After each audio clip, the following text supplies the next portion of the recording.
Welcome to another Howitzer and Buzz-saw Show. I am George the Howitzer Gerbo. And I am Mike the Buzz-saw Asti. Sports Talk back with you here as we round out 2025. Look ahead to 2026. Happy New Year to you, Buzz-saw, and an end to 2025, a year filled with acidity as always, among many other things, as usual. Yeah, 100%. An asinine year as always, but a good year, a positive year for sure. I see some updates in George's personal life, and I welcomed another daughter into the world in 2025. So a good year for both of us, an asinine year. And if it wasn't an asinine year, there really wouldn't be the need for the Howitzer and Buzz-saw Show. So we are still here as years continue to be asinine, but yes, we're going to wrap up 2025, talk about some, recent hot button topics, of course. Maybe we can get into the most asinine sports story of the year, which I was trying to think about. There are some contenders that we've discussed on the show. Of course, the Clippers are in there a couple times. I'd imagine some late opportunities for the Clippers here in the fall and into the winter, but going back to the spring, there's some other contenders, so maybe we'll get into that as well. But yes, we are now fully into winter. Great holiday season. Santa Claus did work for the Asti family for sure, and George still has another one coming up here with another Christmas to go as the year turns. But the Howitzer and Buzz-saw Show is still as asinine as ever as we wrap up 2025. A reminder that you can find us wherever you get your podcast. Search Howitzer or Howitzer Buzz-saw in your favorite podcast app. Spotify, TuneIn, Apple, YouTube, and more. Just search Howitzer Buzz-saw there. Also, shout out to Kellen B-Conley, whose music you hear right here each and every time on the HBS and Checkout Podcast Group, a Morgantown, West Virginia-based podcast collective that we are a part of, podcastgroup.com and on socials. Yeah, bumping a champion for years, and it's been years since Stitcher was involved. Rest in peace to Stitcher, but Stitcher Smart Radio. But nonetheless, everywhere you get your podcasts, you can hear the Howitzer and Buzz-saw Show, and of course, yes, all over social media and my personal YouTube channel, and Kellen B-Conley as well. And thanks for the tunes from B-. And I don't really have any complaints to wrap up the year, but I also did still celebrate Festivus. So I was able to air the grievances on Festivus for those who are aware of that holiday from Seinfeld lore. But no complaints for me. I had a good year. I cannot complain much. There we go. Let's kick off as we wind down the year, as the NFL winds down its year and its season with pretty much, I don't want to say unparalleled parity, but there's really no front-running, contending type of teams here, which could make it one of the more interesting playoff chases we've seen, which, of course, we'll have more for you as that develops here. But as it stands, a few teams still looking to punch their tickets in terms of division champions, one in each conference. The NFC South winner will be Carolina or Tampa in a game that will be played against each other on Saturday. That also could involve the Atlanta Falcons, because that's how the NFC South works. Yeah, you want the word asinine, that's the division of the year. That's the asinine division of the year for sure. Maybe to an under 500 team that could cause havoc and put somebody in without every year playing in a division contending game. On the AFC side, of course, expect nothing different. It's the Steelers and the Ravens. Yeah. Once again, at barely above 500. Someone will represent the AFC North after Sunday night in Pittsburgh. And here we are again, Mike. Somebody has to win it. Somebody has to win this. Somebody has to win it. Not just here we are again with these two teams, but here we are again with these two situations with, stop me if you've heard this before, in terms of each of their situations, starting with Baltimore, where Lamar Jackson is injured again. Here is backup quarterback Tyler Snoop Huntley, who has, in his limited action, once again got Ravens fans thinking, well, maybe we should start him instead of Lamar sometimes. There he is. Very apropos for Gumby doll, Snoop elf. Yeah, Snoop on a shelf. So what elephant gift? Still the best ever I've received a couple years ago. Snoop Huntley making and Derrick Henry, we cannot, of course, forget about him. Yeah, I mean, really, Derrick Henry won the game, but 3-touchdown game in Green Bay to keep Baltimore's hopes alive. 4 touchdowns. Yeah, trying to put a lot of that behind me. 4-touchdown game against the Packers, and so here are the Ravens and Snoop Huntley again, as they have been. Snoop Huntley, who since the last time he was a significant backup for Baltimore, left the team, ends up coming back to the team. And sure enough, here's Lamar Jackson injured and Snoop Huntley playing a key role in leading that offense, heavily powered by Derrick Henry, Zay Flowers as well, a key part, wide receiver, into potentially another division title and a playoff spot. On the other side, we've got Pittsburgh, who is once again here, 2 decades plus and running now. They have not had a losing season. Yeah. They could make the playoffs. If they don't, they haven't had a losing season. It's fans rooting for them to lose, like their own fans don't want to win the division. If they do, then people think they're just going to lose in the first round, which presumably could be against a team like Houston, which has the best defense in football. So it's much deja vu on each side here, Mike. And also in terms of to mention the coaching too, John Harbaugh, they've long tenured, decade plus in Baltimore. Has the time run out there for him? And then here we are with the Steelers, who have had 3 coaches since the moon landing in 1969 and don't move on very quickly from one of them. But fans have just gotten used to this rhythm, and many are upset with it, as much as other people may point and say, well, you could be, like Washington this year, who was in the NFC Championship game last year, and this year they're going to win 3 or 4 games. Sure. But here are the Steelers, as consistent of a bet as putting your money in gold over the course of the last 20 years to not have a losing season. But at what cost does that come? 1 AFC Championship appearance since their Super Bowl 45 loss to the Packers in the 2010 season, and the Steelers just kind of are this metronome that continues to tick on, whether you like it or not. They're going to be there. They're not going to have a losing season.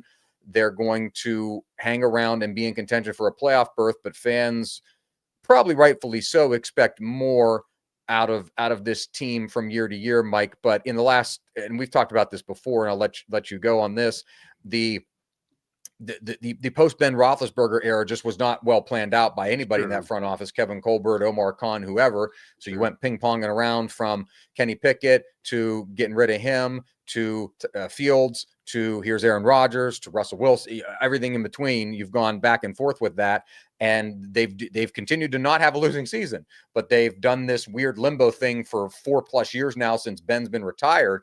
And the franchise really doesn't have a sense of direction on offense, even though it's had playmaking type of people like George Pickens, Najee Harris, and people who have come and gone throughout this offense. And so I think a lot of the issue lies there, that they're not, Tomlin or otherwise, they're not cracking these upper levels because there's no defined characteristic on offense for as good and not good sometimes as the Steelers defense has been.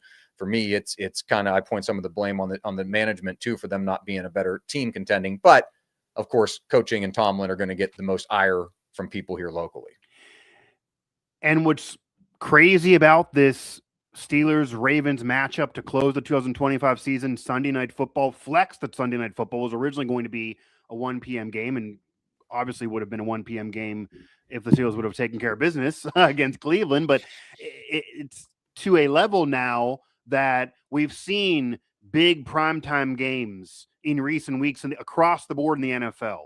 A lot of expectation on this game, and as crazy as this sounds, this is the first winner-take-all game between these two franchises in the history of this rivalry, and it's weirdly occurring in a season that they are kind of mirroring each other, but also a decade plus where these franchises have been mirroring each other, and 2 head coaches that have careers that are very much mirroring each other. And the difference this year, though, especially for Pittsburgh, especially here in Pittsburgh, I can tell you, while the noise has always been in existence, I'll say, on Mike Tomlin, people have always been saying for years, even when he got hired, but of course the last decade, he's not won a playoff game. You mentioned not having been to an AFC title game. That does not paint the picture well enough.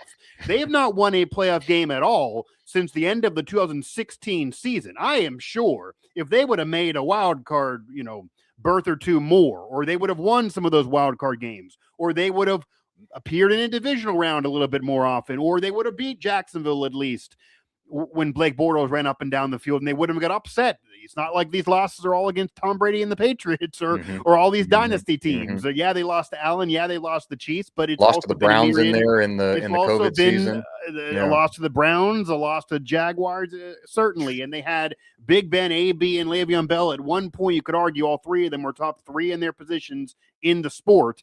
And that group did not win a ring. That group did not go far. That group together did not have a deep run. AB was on that team, lost to the Packers, but he didn't do much then. Ben has his 2 rings from prior to that.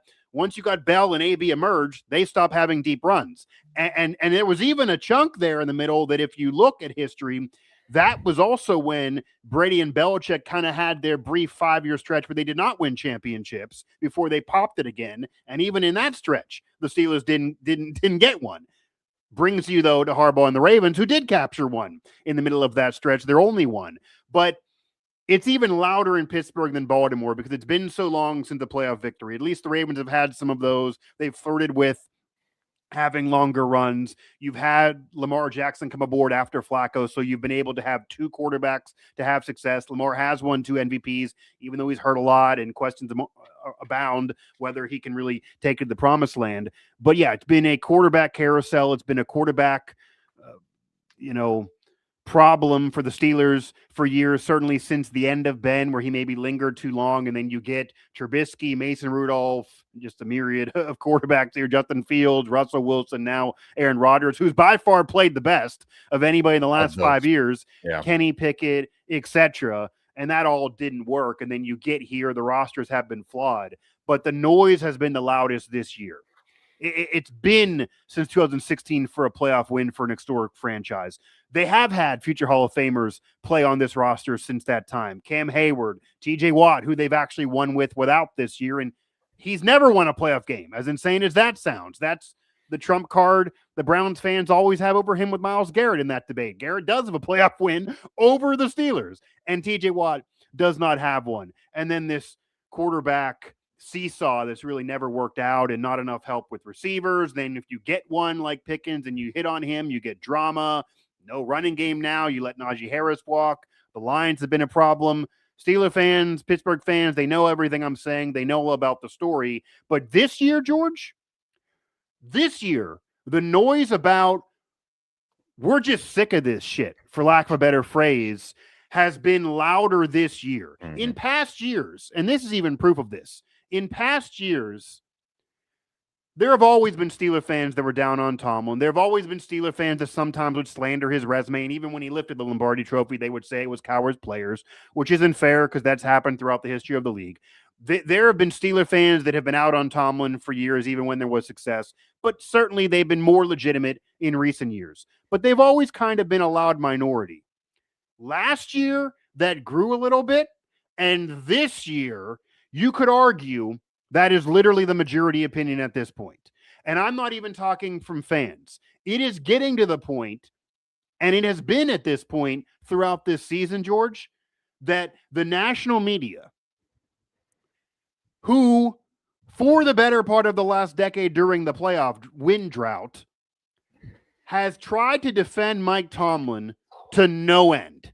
Vociferously. I'm talking about, it almost appears like they have a meeting before shows and are getting together, say, how can we spin this into a web that is in any way favoring Tomlin? They are putting their lawyer hats on. There are some national media members that it almost appears like they're in tears trying to defend this man. However, this year, this season, during 2025, you have even former players of his in Ben Roethlisberger, despite him trying to walk it back. But we know what he said. We heard what he said. Ryan Clark, who's all over the national media on ESPN, getting to the point where they are saying Mike, we love you, but we think it's time. It might be best for you, and it might be best for the franchise. And then once they got the loudest, because I've seen this movie before and I could write this freaking script, that's how it's getting almost boring for me. Right when it got the loudest, the Steelers then went on a 3-game win streak without TJ Watt. As insane. Like clockwork. You have a win against Miami. You ruined their year. They were winning prior to the game. I thought they were overrated, but still they're winning prior to the game. You beat Baltimore. You can say it's controversial, but the win counts. You beat the Lions, even with DK Metcalf. And, I talked about that. I think he went too far, even though the fan's a buffoon. But you got to be smarter than that. And despite that, he did play the rest of that game, despite now being suspended. And you win that. And that's a great Detroit team that was far into the playoffs in the conference title game a year ago with expectations, basically ruined their year. And then you have it all in front of you against Cleveland, a horrible Cleveland team. You don't allow the sack record, but yet you don't win the game. Your offense looks anemic. It looks worse than the Kenny Pickett era, than the Mitch Trubisky time. And now you're in this winner-take-all game. But George, as funny as the Mike Tomlin tenure sometimes is because of the noise and because of just the way it always goes, and I've been saying this on my show, I've been saying this wherever, the script writers, and I don't mean literally this is rigged, in no way is it, this is just how it goes, are going to write the script the Steelers beat the Ravens. Like, that is also where this feels this is going to go. That we've had this noise get the loudest. He had a win streak. He had a loss. He had a good win earlier in the season. Rodgers started playing well. Then Rodgers started playing poorly. You have injuries. You have the defense so bad early in the season. Then they pick it up a little bit. You get turnovers, but still lose games. They've done it all this year. And there's been drama too, of course, with, again, DK Metcalf versus a fan. And this is even with Rodgers not on the McAfee show. And yet they've had drama. Mm-hmm. But because the Steelers just always do with receivers, even when you have DK Metcalf, the nicest guy in the league, comes aboard the Steelers, and now he's in some drama. I mean, that was the selling point. He's a nice guy who won't get in drama. He ends up the man in drama. I'm not even making this up. It's unbelievable. That was the commentary when they got him. He's the nicest guy in the world. He'll stay out of drama. He ends up in some, and now he's suspended. It's just like what follows the Steelers. But it also tells me they're going to beat Baltimore because Baltimore is more banged up. Lamar Jackson likely not playing in the game. Their offense has been good, but their defense has been bad. It's a similar story to the Steelers. And yeah, Derrick Henry should probably gash the Pittsburgh defense. He probably should run for 200 plus again, like he did against Green Bay. Certainly could carry the rock into the end zone multiple times, like he did against Green Bay. He always does this in December for sure. And for an aside, I think Derrick Henry is running himself into the Hall of Fame if you look at the career numbers. Mm-hmm, mm-hmm. But would we be shocked, George, if the Steelers pull that freaking out? They get a fumble somehow, they win a game somehow, they win the division, because then you know how that's going to go. They'll be 9-8. They'll get over, they'll have the winning season. And then, of course, and they're never going to fire Tomlin anyway, but of course then they're going to power through. Then you're going to get the Rooney press conference at the end of the year with his talk with the media, and he'll say, well, we won the division. Why would you make a change? It's the same story all the time. But as you put it, they've won divisions in recent memory. They got in the playoffs in recent memory. There have been times, and this is the Mike Tomlin career, that speaking of the Hall of Fame, he's going to get there too. I think John Harbaugh's going to get there too. If you look at who's already in the Hall of Fame and their resumes, and Tomlin stacks up, he's going to get there. He's going to be in the Hall of Fame. Like it or not, he will be there. However, do you feel confident they're going to win a playoff game if they win the division? No, it maybe depends on matchup. Maybe if they get the Chargers, maybe. But if they get the Texans, no, that's probably the toughest matchup of all. They've already got slaughtered to the Bills in a recent playoff game. That's not looking good for you either. So no one's going to bet on a playoff run. If you win one, that'll be max. But would I be shocked if they win this game at home, even though they already beat Baltimore and usually they split? No, because the Ravens have been even more asinine. Because, George, the Steelers had a 4-game lead in the division. The noise got loud. They started screwing it up. Baltimore had a lead in the division midway through the year, and then they screwed it up. It's almost these teams keep on mirroring each other, and no one will grab the bull by the horns. But win or lose, breaking news, the Steelers are not going to fire Mike Tomlin. If they ever have a parting of ways, it'll be his decision, and he'll choose to walk away, and then they'll figure something out mutually. There's not going to be any headline that he gets fired, but I would certainly guess he's going to continue on, even if they lose, and somehow get sold on them doing it this year with injuries and Rodgers old, and maybe he'll be back for one more year, which is now what people are saying. Who really knows? But I mean, we've even talked on this show years ago, that maybe the fans, as you were mentioning, would finally realize what it would be like to not have a Hall of Fame coach. If you go through a succession of coaches, these franchises fire coaches every year, and you wouldn't rather have that scenario than what the Steelers have had, even though it's only been the one championship under Tomlin. However, it is getting to the point now, and I've been here for years, that I'm just flat out again sick of this shit. It's the same old story every single year, even though ironically enough, by the way, they've only gone 9-8 one time. If you look that up, that whole gif is not even true. They don't go 9-8 every year. It's been 9-8 once, a lot of 10-7 in there. But nonetheless, I'm just sick of this shit. It's the same story every year. No one expected them to be that great entering the season, even though they did make win now moves at points in the offseason. Rodgers has played okay, but this is just how it goes. I knew they were going to lose to Cleveland. And I weirdly think they're going to beat the Ravens because that's just how it goes. And then they're going to brag, and Rooney, again, is going to act like the question that he'll get in his end of the season wrap conference with the media is crazy. How could you ask me about a Hall of Fame coach? Well, we're asking you because, yes, you won the division, but it's an incredibly weak division. The other teams are even more asinine than you. And the Browns, of course, and the Bengals, who had Burrow out for half the year, aren't even good at all. It's very legit because it's the same story for a decade, but again, I'm sick of this shit. Pittsburgh's sick of this shit. Steeler Nation is sick of this shit. And yet, here we are again.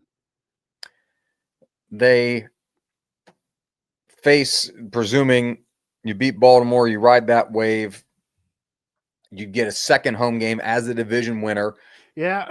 at Acrisure. So they'd play Sunday night, and then they would play, obviously, the following week in Wild Card Weekend. Again at home, potentially little different than recent years where they've been on the road. That's the thing. They've been on the road and they've had that snow blizzard in Buffalo. I mean, yeah, being at home would be different. Yep. And you know, you may potentially get, you know, like a 5 seed like Houston who could come in and they've had their own kind of resurgence in CJ Stroud's third season after a little bit of a setback last year, and you've just got this bleakness about it. Both of these, but here, and like I think the vibes aren't even good because George, the difference also with the vibes, Ravens fans know they're asinine. Some of them are sick of Harbaugh because it's been the same old story for a while, but they want to win. They want to do this for Lamar. They want to have a deep run. They want to save Harbaugh's legacy a little bit. They're all on board with trying to do this year. The Steeler fan base right now, it's a good 60% probably that legitimately don't even really want to win because they know if they win, what I'm saying is true. They're almost maligned to, I don't even know how pumped up I really am. And if it's a home game, we'll see what the atmosphere will be. I'm sure they're going to pack it in. But a few weeks ago, they were chanting "Fire Tomlin," which did not occur in recent years, despite some fans wanting him fired at that point. That's getting really embarrassing now, even though the ownership really doesn't care about what fans say because they're buying the tickets anyway. But it's getting embarrassing now, and it is getting to the final point, which is why some are kind of saying this could finally be the tipping point. And Adam Schefter even said this the other day, that finally it may get to the point, especially if they don't win the division or don't have a deep run, regardless of what Rodgers wants to do, because of course he's tied to just Mike Tomlin clearly, where they may finally have the meeting and say, maybe it's best we part ways. We can't fire you because that's not what we do. What do you want to do? That meeting has not even happened ever. They've never done it. It's always been, we're going to clearly continue on as long as you want to. There might finally be pushback if they lose the last game of the regular season on prime time, with Mike Tirico and Chris Collinsworth having to discuss this, with Fire Tomlin chance abound, and they lose to a rival at home. That, I think, could be the tipping point where finally Tomlin might have to walk away because they're not going to fire him. But that's the difference of the vibes. Ravens fans want the win, and there are Steeler fans that want it too, but there are a lot of Steeler fans that are just flat not excited for a winner-take-all game to win a division against a rival, and that's a weird state of affairs to be in, to be honest. And they're both of these teams kind of shrouded and concealed, helped hidden by the fact that this division is what it is, where it's either 2 to 3 teams are going to sprint to like 11 and 12 wins, and you're going to have that level of battle about who's going to win maybe if Burrow was healthy like a few years ago. Or it's this weird 8-9 precipice deal where everybody's just in the muck. Right. Stefanski and the Browns, and then that's kind of come back to earth. And then the Browns have their own problems, obviously, quarterback and everything else. The Bengals we talked about last season, who started poorly and then had the best second half of the season anybody and almost pulled themselves back into the playoffs. And then this year Burrow gets hurt and everything runs through him. And now here we are again with the Bengals. It's also because nobody sweeps anybody in this division. That's the problem. They beat even the Browns, who are so bad year in and year out. They win some of these divisional games. Of course, they just beat the Steelers. Whereas in the other divisions, when you have a top dog, they usually run through it. Or if there are multiple playoff teams from a division, like say in the NFC, and in the NFC side, of course, the South being asinine and being similar to this with a lot of teams that are barely over 500, but then also the North, where you last year had some winning teams and had several teams that were contenders going down to the final week with the Lions and Vikings. And then this year with the Packers, Bears now coming alive with Caleb Williams and company. And then Detroit fades eventually, but it went into the year certainly as a contender. So, and the Vikings, who knows on their future, they've dipped this year. But you could either have one of those two ends where the division's close because their team, there's really nobody that's that good, like the AFC North and the NFC South, or it can be a quality division where they're just everybody's good, like what the NFC North was last year, or the NFC West this year with the Niners, Seahawks, and Rams. And we'll get into later that may screw Stafford out of an MVP because that division's so wild. So, but you get this division here with the Steelers that, yes, it is just, it's mired in the muck is the AFC North right now. And if you like smash mouth football, sure. But the Steelers-Browns game is honestly one of the worst games of actual football I've seen in a long time. I mean, in actual football quality. Sure. That game was just god-awful to have to sit through and have to watch. It was just really, really rough.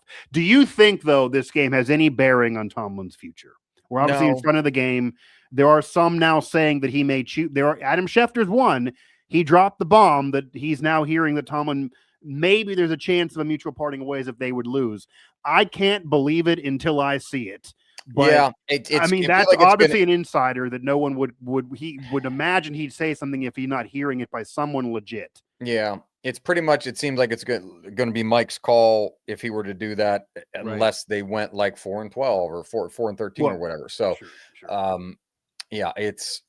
Or do you think there's a greater chance that he could be convinced to do so? I guess maybe that's what Shepard's alluding to. It doesn't no one thinks they're going to fire the man. But do you think that if they would lose, and you get the picture what I'm painting of fire Tomlin chance on national TV, that Rooney would go to Tomlin and say, it would clearly a Hall of Famer. Do you want to walk away? There are quality jobs that could be open. And again, I do think this tenure should come to an end and should have probably years ago. It is very, very stale and boring for myself, boring for fans, boring for, myself and colleagues in media, boring for, I think people even work for the Steelers are bored with this, and I know they are. And I think even Tomlin and his family might be annoyed and are bored with this. And I kind of have heard that too.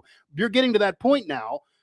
Is it finally time where maybe he once rejuvenated with another job? Anyone else would hire him. He would get a job in 5 minutes. But you're wearing the Penguins hat, George. They told a coach, hey, get out of town. You won 2 cups, but get out of town. It's getting stale. You're not doing it anymore. What did he do? He got hired in 5 minutes. It's not the end of the world. Yeah. I'm sure he'll be in their Hall of Fame someday. And the example that always exists with the NFL, the Philadelphia Eagles told Andy Reid, we're done. You want to keep coaching? We don't want you anymore. Go, and we'll induct you later. And what did he do? Okay, they've won 2 championships with 2 different coaches. They've had quick triggers with both of them to this point in terms of pressure, firing the guy who won them their first title in Doug Peterson. And then Andy Reid goes and builds a dynasty and probably gets on the damn Mount Rushmore of coaches, if not arguing as literally the GOAT, which was not the case with Philly when he was the guy who couldn't win the big one. So it worked out for both sides. That can happen. There are people I know within the Steelers organization that are terrified for life after Mike Tomlin, and it might be rough a year or two. Maybe you miss the playoffs and go, 7-10 instead of 9-8 or 10-7 or whatever. But it can also quickly turn around. The Patriots have had 2 coaches already since Belichick. They went from being horrendous to now they're a division champ again. It can happen quickly. Do we get there even if it's not a firing, if they lose to the Ravens or if they get embarrassed in a playoff game, especially at home with a Hall of Fame quarterback in Rodgers, who would be a different scenario than what they've had in recent years. The second part combined with the first part, if somehow it gets sideways to the level of Baltimore comes in and does what it did to Green Bay, where they hang like 40 something and they win going away, a type of game in the regular season, that may do it. Because they're going to if they get in Houston and Sandy, if Houston, Los Angeles, Chargers and Texans are going to play for essentially that 5 seed. Chargers is a much easier matchup, though. Chargers is an easier matchup. You've got this more intriguing storyline there, multiple of Jim Harbaugh coming to Pittsburgh and the Chargers coming to Pittsburgh in back-to-back years there. In 94, it was Stan Humphries and the Chargers who beat the Steelers at 3 River Stadium to go to the Super Bowl. In 95, it was the Steelers that beat Jim Harbaugh on a Hail Mary, or defended a Harbaugh Hail Mary at the end to win the AFC Championship, go to the Super Bowl and play Dallas in Super Bowl 30. So you've got that. You don't have Najee Harris because he's out for the year, but on that. And with Herbert back in the playoffs under the Harbaugh era, would be interesting to see how that fares. But and it would be the easier of the two matchups compared to playing. By far. But no, if it gets real sideways against Baltimore in your scenario of, is it a mutual, like a truly mutual, like, well, they're not going to fire him. They're not going to fire him. Yeah. They could lose by 50 and they're not going to fire him. Yeah, it'll have to be some mutual. I think that would. I honestly think it would come into play if it gets real sideways in that game against Baltimore. But you believe that if they win the game, even if they look bad, this game screams like the Browns game a little bit to me. Right, Mike, it's not going to be 40 points. It feels like it's going to be like 19-6, something dumb like that. It's going to be. But if somehow the Ravens hang 35 or 40 points on them, then I think we may enter the conversation. But but to clarify, you require a blowout loss, like if they lose I think Baltimore, if they just straight up lose to the Ravens, could they still do it? Yeah, but you can argue they have the better roster, and especially if Lamar doesn't play. That's if it's but the Ravens are a tough team. Like the Ravens are going to do Raven things. Have you seen the Ravens this year? I know, but they're a tough team, but they've bad. Been what were they? 1-5 to start the season. 1-4. They had a division lead. They also screwed up. Here's what's funny, George. Yeah, the Steelers are discussed so often nationally. They are almost masking the Ravens' problems. Yeah, because you're hearing more Ravens probably being in the DMV, and I'm hearing more Steelers in Pittsburgh. Yes. But nationally speaking, the Steelers are getting talked about more. They're more of a national team. Yeah. They get talked about more. Mike Tomlin gets discussed more. The Ravens are under the radar outside of the DMV for how ridiculous they've been. Yeah. They lost games even with Lamar Jackson they shouldn't have lost. They had a division lead. They then blew it later in the season. If the Ravens wrote them off after a month, now here they come back. If Lamar returns and they lose this game to the Steelers, they have no one else to blame but themselves because they had this division weeks ago. Same thing with the Steelers. And there's certain people that think they should move on from Lamar at this point. Like it's just this experiment or whatever you want to call it with Lamar. Like some I've seen soured on Harbaugh. There's some that are soured. Yeah, there's a lot of people are soured on Harbaugh. I don't think he's just like, what are you going to do with Lamar? Who's the next? Yeah. So no, there's because it's not discussed as much nationally as the Steelers. Yeah, oh no, probably not. 12-5. The one, all that stuff, and Kansas City comes in and wrecks their stuff, and then Todd Heap drops the. Who never drops, or Mark Andrews, I'm sorry, who never drops anything, drops it, the 2-point conversion and all that type of stuff. So if it's just they've been no Mahomes this year, no Chiefs, no Mahomes, Burrow out, they've Burrow had, in the Bengals. They've had these great regular seasons and then just get in the playoffs and they're haunted by their own shadow in the playoffs. But this year the door is wide open without the Chiefs. Yeah, and I mean, of course, even the Bills are faltering, but they're at least going to get in. But to have the Chiefs out of the way and have Burrow out of the way, and to not take advantage when this could be the window, 2 MVPs and not to have a deep run, and same thing, of course, with Buffalo. But it's even a bigger deal for the Ravens because you don't know how long Lamar is going to be able to play like this. You don't imagine it's going to be another 5 years. He's hurt all the time. He does play with a reckless abandonment despite having the 2 MVPs, and he's going to be in the Hall of Fame too with those 2 MVPs, but how far can the team go? And all of that, again, is understated to the conversation around Mike Tomlin, because even though John Harbaugh has a similar career, and a similar resume, and they're both likely going to be in Canton someday. And I do believe Tomlin's case is even stronger, but they're both probably going to get there. That the noise around Harbaugh is not as loud as Tomlin, at least not nationally. And now Tomlin has a losing record in the playoffs. He has not won a playoff game since the 2016 season. He does have 2 Super Bowl appearances and the 1 title, but again, it's been 15 years ago at this point. He did win a lot of those playoff games that he won early in his tenure, getting upset a lot in this second half, even though, yes, they've lost some great teams in recent years, but they also lost some bad games during these seasons that forced these poor records, that forced these low seeds, etc. And if there's ever an example, George, of a season that would scream, and I've been preaching this for years, but would scream why we should stop handing a home playoff game and a high seed to a team just for winning a division. It is this year, because not only do you have the Steelers or Ravens doing it in the AFC North, both average asinine teams, someone's going to be at home in the postseason, but also what's going on in the NFC South with Carolina, Atlanta still could screw things up. The Buccaneers, who've been losing left and right. I mean, imagine if they win the division. These teams aren't that great either, and yet one of them is going to get a home playoff game, and you're going to have one of them with a home playoff game, and a team like the Rams that is certainly a better team, a better roster, has been playing like it most of the year, despite recently, is going to have to go on the road. Teams that are better with more wins, etc., are going to be on the road to get one of those at home. So I'm fine if you have divisions. That should mean something a little bit, and you could guarantee a playoff spot.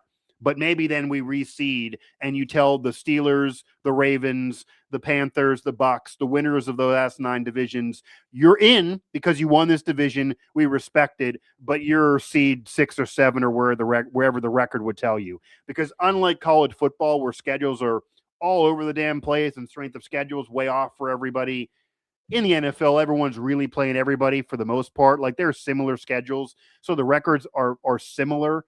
They should matter more. And this is just out of control. I mean, this year, to have the AFC North winner and the NFC South winner have a home playoff game is just ridiculous. And that's the case this year. So if ever there's a season that would lead us to that, it is this one.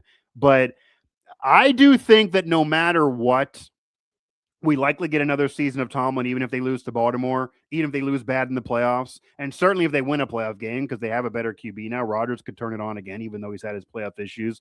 It's on the board to maybe freaking win one now. But how impressive is another question. How toxic is it going to be next year, no matter what the result is? Because there are fans that are rooting against this even happening right now and want the team to lose. And again, you're a Packer fan. Mike McCarthy won a championship, and they eventually told him to get out of town, and they've made the playoffs since that. It's not the end of the world to fire a coach. It really isn't. You can. Packers fired him mid-season after a loss to the Cardinals at home, and the Packers are like they don't do that. They don't do the mid-season deal. George, the New York Yankees told Joe Torre to please leave the stadium. I mean, he won 4 World Series titles and took them to 6. And they said, we got to turn the page, Joe. We got to. He got another job right away to the Dodgers. Mike McCarthy got another real good job with the Cowboys, and he had 12-win seasons despite not having a deep run with them. Nobody's wishing these men are unemployed or think they're going to be, but the answer of, well, I can't fire him because he's going to get another job in 5 minutes, that has been always, no matter which side you're on, the worst argument for me forever. Of course he'll get another job. Like, people get jobs. They recycle coaches all the time. That doesn't matter. It doesn't work for you. Like, George, that's like if you're dating somebody, and everyone can relate to this, and you really want to break up. Like, you don't want to be dating this person any longer. And you're thinking to yourself, well, if I break up with them, they're attractive. There's a reason why I dated them in the first place. They might have somebody else slide in their DMs or want to date them, or they're getting a new relationship really soon, a new girlfriend or boyfriend. Will happen real soon. I'll see it on Facebook in 5 minutes. So I can't do it. I got to stay the course, even though this sucks for me. What? That doesn't make sense. But that's the argument that some want to put forth for why they should keep Mike Tomlin. So maybe there's a tipping point this year. It's been louder than ever before this year. I do think it should finally occur and should have probably happened years ago. And I also do think, George, that if they did tell Mike Tomlin, hey, we think it's best to part ways, they're not going to fire him. But if they did, lead that conversation, He might have success elsewhere. There are many coaches that would want him elsewhere. 100%. I have full confidence in that. I think he'd be a great hire for several different jobs. But yet, he's still the Steelers coach. And yet, you have a scenario where he's likely going to remain the Steelers coach for a 20th season, no matter what occurs here, at least for me. But maybe this year is different. Maybe it's very, very different. We will see if it'll be very, very different. I have my doubts if it's different. But again, and maybe this should be the title here of the final show of 2025, I'm sick of this shit. I'm sick of the same old story that we've been seeing for at least a decade of the Mike Tomlin tenure. Let me swing you to a similar scenario in the NFC, where, as you mentioned, the NFC South division title will be under consideration. And here stares another scenario in the face, very similar to Mike Tomlin's in the Tampa Bay, in a much shorter time frame. Tampa Bay Buccaneers, coached by Todd Bowles, who took over after Bruce Arians and that team with Tom Brady won the Super Bowl in their home stadium in 2021, the 2021 season. Bowles has led the Buccaneers to 3 straight division titles, never getting past the divisional round, 2 wild card losses and 1 wild card win in there over Philadelphia, all scraping by with marginal. They won the division his first season with a losing record at 8-9, 9 wins his second season, 10 wins last year. They were on pace for another good season this year. And the wheels have they've won like 1 game in the last 2 months. The wheels have come off with the Buccaneers. Killed me on a fantasy team, by the way. Yeah, killed me.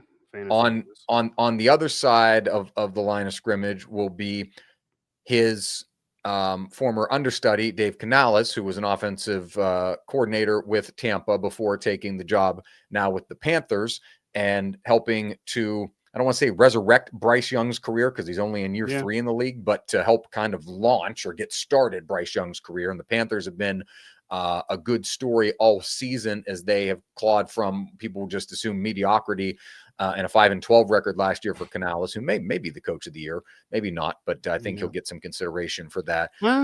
Now they're 500 record and they're playing for a division title in week 18 against his old boss. So a similar situation there, though, Canales aside, with Todd Bowles, Mike, where, Baker Mayfield's had some of the issues with injuries initially, and then just as they've slid down this hole that they cannot seem to get out of, they, on paper, they're a better team than their record indicates, but they've not been able to put it together, and that has a lot of people in the same vein after 3 division titles and only 1 playoff win in those 3 seasons with presumably, you got Hall of Famers like Mike Evans and other talent on that team. People thinking that Bowles also playing for his job in week 18 as potentially Tomlin and or Harbaugh are. Yeah, I mean, Bowles would dream of the longevity and job security of Tomlin and Harbaugh. Yeah, man, if he would imagine if he's fired before those two, if he's the one to go. The other two power on here, which is certainly on the board. And the Buccaneers entered this season with expectations. I thought they'd be better than this. Certainly halfway through the year, I thought they could be better than this. I thought they would make a run. Maybe if you look at the division going into the year. Penix, you thought maybe could emerge, but of course, Kirk Cousins is now leading the way for the Falcons, and they're playing better with him. So who knows about the future of that franchise? Didn't think they really were going to make a run this year. Nobody really thought the Panthers were going to do anything. Nobody really was high on Bryce Young, but yes, they're kind of contending in a roller coaster ride this season. The Saints, nobody thought much of, and then you have the Buccaneers. So it almost appeared like the Buccaneers would win the division almost by default, which maybe will still happen. But why? You thought going in the year they would have the best quarterback play by far, at least for this season. Baker Mayfield's proven to now be a veteran, a gunslinger the last couple of years. I mentioned he killed me for a fantasy team this year, kicked me out of a playoff spot or kicked me out of a playoff run in the middle of a postseason run. Last couple of years, he's been on the money. He helped me win playoff games and have a great success in fantasy. So he's been really, really bad as they've been losing. And they've had injuries with Mike Evans and company, but it's hard to just rely on him when he's so old, despite maybe he has built himself in the Hall of Fame. I mean, he was there with Brady. And they've been able to make this franchise respectable post-Brady because it felt like at that point they kind of sold their soul to just win that title. They've been respectable since then because of Baker. But now it is getting a little bit tired that they're just not living up to what this roster should do, or this division should allow them. At minimum, they should be winning this division in this era, and maybe they then screw that up in the future if Bryce Young continues, if Penix gets healthy, if the Saints find somebody early in the draft. That could make it even harder for them. So defensively, they need to be way better. Baker has to be way better. He's not been good enough this year, and whoever comes out of that division, it's hard to buy is going to do anything in the postseason either. That's another example of the division champion should not have a home playoff game just for winning a division. That doesn't seem fair when there's teams who've had better years that are going to end up on the road because, hey, you're just happen to be winning a division that's just awful with barely one game over 500, which will be the result there. So that's another note of this final weekend, that it's been a wide open season. There's more parity this year. You could argue, which I will, that part of the parity and part of it being open and part of it likely being a wild January into February, there's no real true great team. Everybody got an issue. Like, there's really no elite great team. Even the Eagles, who just won the Super Bowl obviously last year over the Chiefs. The Chiefs are gone now. The dynasty feels like it's puttering out. And the Eagles look very, very vulnerable this year.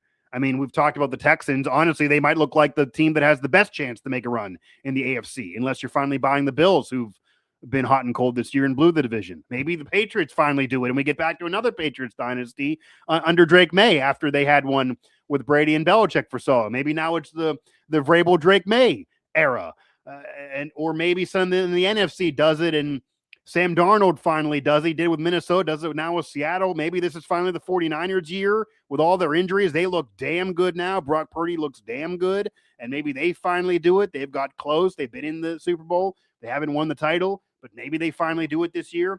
George, if they end up at home and they win the division, they could be home all the way through to lifting the Lombardi Trophy in Santa Clara all the way through. So maybe that really, really helps them. We'll see. But you know, kind of to segue from the Drake Maye point, because he's leading the way for the Patriots, a little bit of an easy road off their division schedule, but still putting up historic numbers and now very much in the MVP conversation. It looked like Matt Stafford's to win all year long. He's done everything else under the sun in his career. He's going to the Hall of Fame now, but you know, he played in a rough era for quarterbacks with so many great quarterbacks that are also going to join him in Canton, and only a few Pro Bowls, no All-Pro, no MVP, never really in the conversation despite the yards, was on Detroit so many years when they were bad. He did win a title with the Rams, but now it finally felt like it was going to be his time to get those individual accolades and then really elevate the team on a roster maybe that's not as good as recent years with the Rams, but still very, very good. And yet it looks like maybe he's kind of losing it to Drake Maye in only his second year to get one for him and another one for the franchise in New England with how he's played. So I guess simply put, as we kind of wrap up 2025 in the NFL with a lot more drama to come here that we'll talk about in January, who's your MVP? Was it Stafford, and has he lost it now? Yeah, bad to have like a week 17 type of performance. He played poorly too. They didn't just lose. He played poorly. as opposed to week 8 with him throwing the interceptions and interception return for a touchdown, not just like, oh, they lost, you know, like, no, some of the decisions he made led to them losing, even though he almost led them back. It's, and I'm going to sound like I'm like docking both quarterbacks. I'll throw some love to Sam Darnold and Caleb Williams here, who I think will get consideration. I'm trying to figure out. Oh yeah, they should. When we see the graphic, Mike, like, you know, it's like 3 finalists, right? Like who's, you know, obviously Darnold and Maye are there. Who's the third finalist? Sure. I'm kind of inclined to say Darnold. I think Darnold would be over Caleb Williams. He's a little bit, you know, Williams younger, third year in the league. Darnold's been in the league, multiple teams, and for Seattle, especially if they end up being the West champions, NFC West champions, and get the 1 seed there. Right. No, but you could, So I'll give it to Maye, because you could argue that, and it's funny to think about the Rams, like the conversation before the season with the Rams was, man, we don't know what's going to happen to Matthew Stafford. He maybe was going to leave, right? Is he going to retire? Like that's how weird Did he want to leave the team? There was even rumors he wanted to go find work elsewhere. He wanted to play, but not with LA, right? Yeah. Stafford's numbers are better by about 200 yards. He's got 12 more touchdowns than Maye, same number of interceptions. Yeah, I was looking them up. Right. They're a little bit about better. 6 points better if we're looking at the number stats. But no, I don't think anybody with as poorly as Bill Belichick left, or Gerard Mayo, excuse me, left New England, thought that they would turn around that quickly. Mike Vrabel, obviously great coach, but to have Maye do, it's not necessarily surprising that they won the division. It's surprising with the level of success and the ease of willingness that they score with New England of what they've done. Whereas with Stafford, I'm going to knock him a few points solely because he plays in a system and an offense that has been there, won the Super Bowl, everything like that. For Maye to do it in essentially a novel system in his first year with Vrabel like this, and not McVay, who's, a genius or considered by many to be a genius in the coaching aspect there. Not that Vrabel's not, but that Vrabel coming back home to do this after being unceremoniously. Well, Vrabel's not known for offense. I mean, and Vrabel's not exactly. Vrabel's not Vrabel's known, more linebacker and everything that he was. Right. I think Maye's is a little more significant, with no disrespect to Stafford, who's not won an MVP, I believe, in his career. So yeah, if I had to predict here, so I could see an argument for both of them. Before I give you my full take, my prediction is, unless this really goes haywire in the final week of the season, I do think, fair or not, Stafford may win it in a very close race, because there are going to be voters, again, fair or not, that are going to say Maye is only in year 2 with this franchise, with this coach, with this situation in that division. He will be back. He'll have chances again. Doesn't mean it's the case, but that's what they'll say to themselves. And Stafford's done everything else under the sun. He did have to go through a lot of other great quarterbacks through his prime. He was on a really bad team that was no fault of his own. It's almost his time to get this MVP and solidify his place as a Hall of Famer, even though he was likely going there anyway. That'll be in the mind of some voters, and the numbers are there. So I think he may actually still win this thing, because yes, he played poorly in their loss to Atlanta, that they almost came back and still won, but they did lose. But the loss prior to Seattle, he actually played well, even though they didn't win. Their losing skid a little bit at the end of the year has not fully been on him, even though he's the leader of the team. And if you look up numbers-wise, so at this point, and I hate doing it by records, but we'll throw it out there. Matthew Stafford right now 11-5, and Drake Maye, of course, 13-3, and already has the division title, and looking at a top seed and all that, in front of him here. Stafford 65.2 completion percentage, 44-48, so 4,448 passing yards, an average of 8 yards per pass completion, 8 interceptions, 42 touchdowns with only 8 picks. And by the way, to really, really tell this story, George, 3 of the 8 picks against Atlanta on the game that we are coming off of. So yes, that maybe is in some voters' mind of it being bad now, but prior to that game, he only had 5 all year. I wrote about this through the season. He had a stretch where he was putting up historic numbers. George, there was a stretch this season where he threw 20 touchdowns to 0 interceptions through a stretch. That is wild. That is Peyton Manning unparalleled stuff. And that was why he was the clear MVP for most of this year. And then you could even go down further and you look up yards per game, etc., all in favor of Matthew Stafford, who again is the veteran. Drake Maye here, of course, does have a little bit of an edge in completion percentage of 71.7. The yards are down at 42.03, just got over 4,000 recently there, 4,203 passing yards, 8.9 yards per completion. So that's also a little bit over Stafford. He has some more analytical edge, even if the counting numbers are in favor of Stafford. Only 30 touchdowns, Stafford having 42, and then they both have 8 interceptions. So they both actually are tied with picks, even though Drake Maye has also not thrown that many picks this year. They both have played the same amount of games to this point. Stafford, the veteran, and Drake Maye, the young buck. I think Stafford may win it. If I had a vote right now, and I do have some of these votes for the NFL, but obviously don't have an MVP vote. If I do have a vote right now, I am really leaning Stafford because I was already going Stafford, and I hate to have somebody lose an award off of one bad. Yeah, I was going to vote Stafford to vote Stafford going into the Falcons game, and then to say that one game cost him the award is a bit much for me. The touchdown disparity is also pretty significant there at 42-30. There's no way Drake Maye can make up for that in one game when things are pretty much locked up anyway. I would lean Stafford. If Maye gets it, I would understand because of the counting numbers that are there for Stafford, but also the metrics there for Maye. They are a division champion. They do have a better record. I could also argue for maybe a ding on Maye, and you don't want to ding somebody. He's had a phenomenal historic season in year 2 now with a new coach, but their schedule's been easier. The division's easier outside of the Bills. George, his historic game where he had 90% completion, 250 passing yards, and 5 touchdown passes. That's the first guy to do so in 50 years. George, it's against the Jets. I mean, obviously the Falcons aren't going to win a title here, but the Falcons are better than the Jets. They've been competitive with a veteran and Kirk Cousins leading them now in recent weeks. So if you're looking at one game apiece and you're just judging them off week 17, playing the Falcons is tougher than playing the freaking Jets. Like, the Jets weren't putting up a defensive fight there.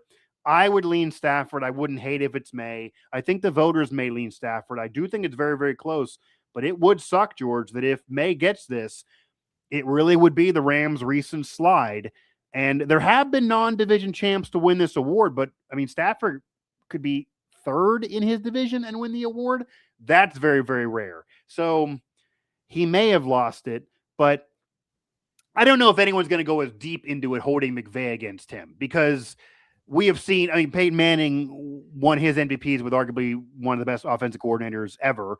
I mean, I don't know if that'll be held, but I do think the recent games being so bad, and especially with the Rams losing, that could be held against them for sure. I mean, if you're looking at the recent games, that's a big edge for Maye. The overall edge for me is still Stafford, but barely. But it'll be really interesting who actually wins this award now. Let's switch gears here and move to the NHL. We'll be back with football as the playoffs continue. Broncos and Seahawks, as we mentioned, lead the respective conferences.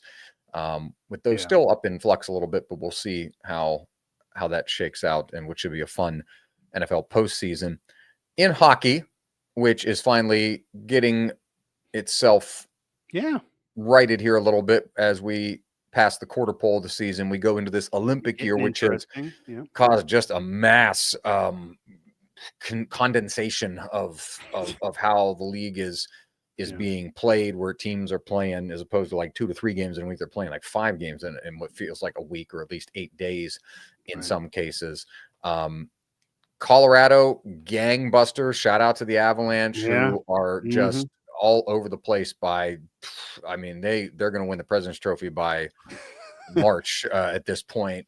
65 points, the next closest team in their division. The Stars with 57 points. Sounds like that's close. That's a massive gap, and the Stars are having a good year, but that's a massive only 2. The Avs have only lost twice in regulation, to give you some essence of their dominance. But in recent years in playoffs, they've had these good teams, Cale Makar and Nathan McKinnon and others, and it's yet to translate into a title for this era of I mean, they won a few years ago, but McKinnon won a few years ago, but this new this iteration here in the last few seasons, when they've been super powerful, hasn't come to fruition. But we've got some interesting teams there, Mike, on the fringe. Detroit, another one of these. They've been trending upward for a few seasons in fits and starts. They're leading the Atlantic Division with 49 points. Over in an Atlantic Division that top to bottom is separated by like 7 or 8 points, where the Maple Leafs have had a strong early start to the season and tumbled out, but they're in last place, sure, but they're only 7 points out of the division lead, which is currently held by Detroit. So a little bit of an upside down there. Same thing in the Metropolitan, the other Eastern Division, where Pittsburgh, a fast start to the season, had to go overseas to Sweden, got some guys get injured, blew what felt like 5 3-goal third period leads in a row. Not much of an exaggeration there, but they're still floating around. They're only 8 points back from the division lead, and even fewer than that for the wild card. So some of these this condensed schedule, it just feels like, some people talking about it, but just like, to me, I'm having a hard time reading into a lot, say for the Avalanche, in how these teams are kind of like moving up and like, you can oh my God, defend the hockey being poor at times because teams are not used to this, I guess. Yeah, like, oh my God, what's going to happen to the Leafs? And I'm like, the Leafs, like everybody else, they're playing a lot of freaking games, and all these, and the Penguins had. They can, not to sound like a Penguins apologist as I wear the hat here, literally, but they had all these games condensed in a great October to start the season, and then in November they go over to Sweden to play 2 games with the Predators, and aside from those 2, there's just 4 or 5 days of lead up travel, 2 weekend games against the Predators, 3-4 days to get back to the continent, and then back. And so in a already condensed season, although nobody thought they'd be as good as they were prior to going to Sweden. And no one thought they would be good as prior, and obviously both of those teams, sprinkled with a lot of Swedish players on both sides. So so they've had their kind of struggles now, and now they're playing just a bunch of games in a row. And a lot of teams playing back-to-backs. And I just think that's kind of the one true thing we can point to are the Avalanche, but all these other teams are very, the Capitals, all the Capitals are having a down year. Like, I'm just not willing to put, which kind of sucks because, we're going to get to March and then there's only a month-ish left in the season after the Olympics. But I'm not really putting stock in anything here until we get through January and to this Olympic break. And then I think you can actually put a marker down and be like, okay, these are the teams that are good. These are the teams that are not, but all these teams are going to go up and, oh my God, what's happened with the Canadian media? What's happened with the Leafs? Like, I think the Leafs are going to be all right and somehow make the playoffs out of this. I really do. They're fortunate. Yeah, they're in last place in the division, but their fortunes aren't as far off as they may seem just because these teams are so crunched right now, much as we've talked about as it's been in the NFL this season. The same thing is in hockey, just because of how everybody's running this chase to the Olympics. And of course, the league did not participate the last time out. So with those players going to Milan and Cortina to an arena that is still not completed, which is a whole nother story and smaller than it should be. But I think the one true North Star here is the Avalanche, and then everything else is still really up for grabs, and nobody's really separated themselves in this league. Yeah, as we speak here on December 30th, the Maple Leafs are 7 points out of first behind Detroit, and they did just play recently, and Detroit won in overtime, but those have been very close games, and Toronto could turn it on, but it's also death taxes no matter what year it is, and Toronto crawling in the playoffs and then losing a tough 7-game series once they get there. First, or if they or second round, they're still losing 7 games. They're not going to go further than the second round. Max for them. So if they get there, then that's what will end up happening. They probably will get there because of the talent on the roster, but they've also already started firing coaches, so it's not like this could not also fall off very quickly as well. And the difference of this year than in recent years, of course, where they didn't go in the Olympics the last time around, is you could have teams that are red hot right now, like say Detroit, that having the Olympic break could be a real negative because they could be red hot and then cool off, and then all of a sudden they start losing games afterwards. We actually saw Detroit do that a couple years ago, not with the Olympics, but just have a red hot start to the year and then puttered away and lose on the last day of the season. And then last year they didn't really get close. And it's been years on end now of almost a decade and this would actually be year 10, I believe, to try to get back into the playoffs after their last back-to-back cup run in that series against Pittsburgh. And Red Wings fans knew this was going to be a journey to rebuild when you had that Datsuk Zetterberg group, Lindstrom finally retire and leave. But this drought probably should have ended a few years ago. And now Steve Yzerman there's a lot of pressure on him. Patrick Kane was brought into the group. They brought in Gibson to be that goalie for them finally as a vet. And he's been up and down this year. They've been really good this season, though, and that's kind of what their story has been so far. We'll see where it goes. They've won games that you would think a team that's going to end up in the playoffs would win, and a team that would miss would not win. They produced the offense. They've been great defensively. They arguably have the Norris Trophy winner right now on that roster, if not an MVP candidate. That's how they've been. That's how they've been so far this year. So they've done it in every different way. Lucas Raymond still, Dylan Larkin still getting it done, leading the way at times. So that is a great roster and a great team. Are they good enough to make a cup run? No, but they should at minimum be a playoff team, and then you don't know, and it is very, very wide open this year.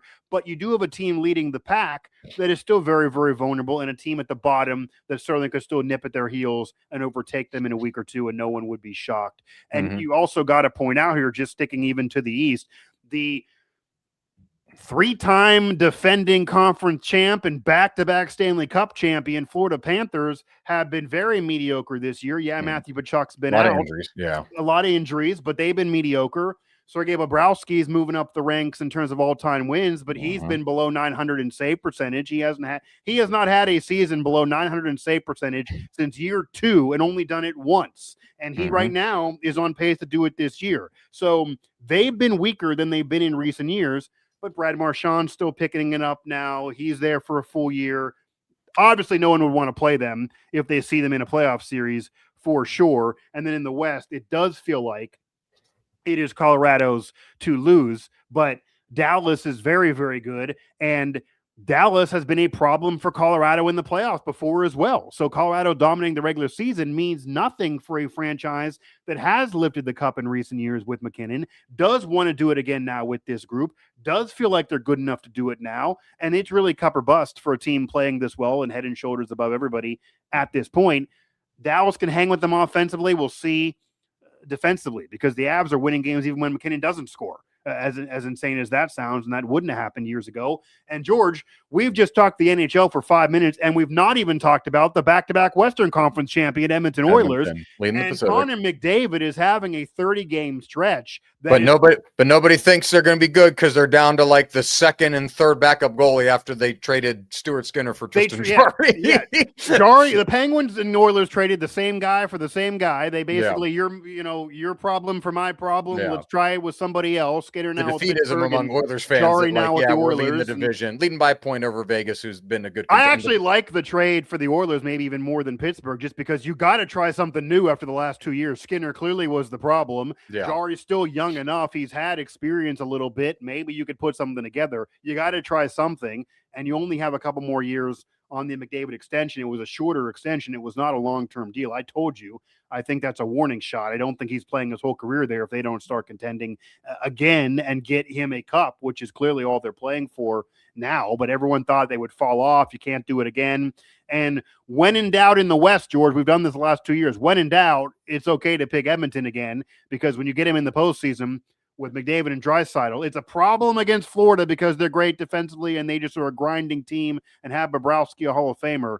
But outside of them, they usually can get enough offensively to beat everybody else in Vegas and all those teams. So Colorado, they beat them. Dallas, they certainly can do it. They beat them.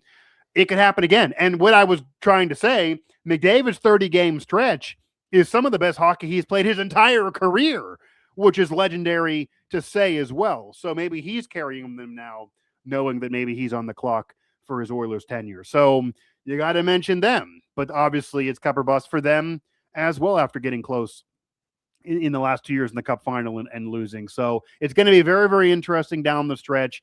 I guess, George, out of the teams that are right now in a secure playoff position, if the season would end today, which one of those teams do you think is the most vulnerable to not end up in the postseason? And then on the flip side, which team that is currently on the outside looking in do you think will be in the playoffs and likely actually could make a run once getting there?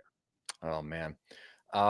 Team that is in right now, I'm still worried long term, and I'm going to pick from the wild cards here. I'm still the Caps are in the wild card as it stands right now. Yeah. Buffalo's been a wagon recently. And so that's the kind of the answer to the Eastern Conference side of the thing. Like Buffalo has finally, man, they've been such like just an afterthought, or not even a thought in the East for so long since they traded Jack Eichel, and even before that, because they weren't good when Eichel was there, and there's a whole bunch of history there. But Buffalo has been just on an amazing roll here this fall and early winter. And I think that is, I think Washington is, even with as young as a team as they've had and the success they had last year and everything, all the energy and everything devoted to the Ovechkin chase and all of that, I think they are going to fall back there. I think Florida will squeak in. They're too good not to. I know they're banged up, and they host the Winter Classic too against the Rangers. That's coming up. But I like Buffalo as a team that's on the outside to get in. The Rangers were in purgatory to start this season too. I feel like that's another team to watch. No, people wrote them off for sure, myself included. Yeah. And wrote them off. And I mentioned the Maple Leafs as well, just because I think they're too good. So then it also sounds like you think Detroit finally gets off the snide. I think this is it. I think Detroit is a team, even though it's such a tight division. They're winning some games that are really eye popping. Like they beat Dallas, they beat Toronto. They are hanging with good teams. They're hanging with Montreal. Like those games they would have lost in recent years. Those close games that make a difference of winning a division or getting in the playoffs. They are winning right now. Yeah. On the West side, I guess it's probably right to question whether Anaheim can hold on to this. Cutter Gauthier, who didn't want to play for the Flyers, all that, they traded him to Anaheim. He's near 20 goals. He's got 38 points.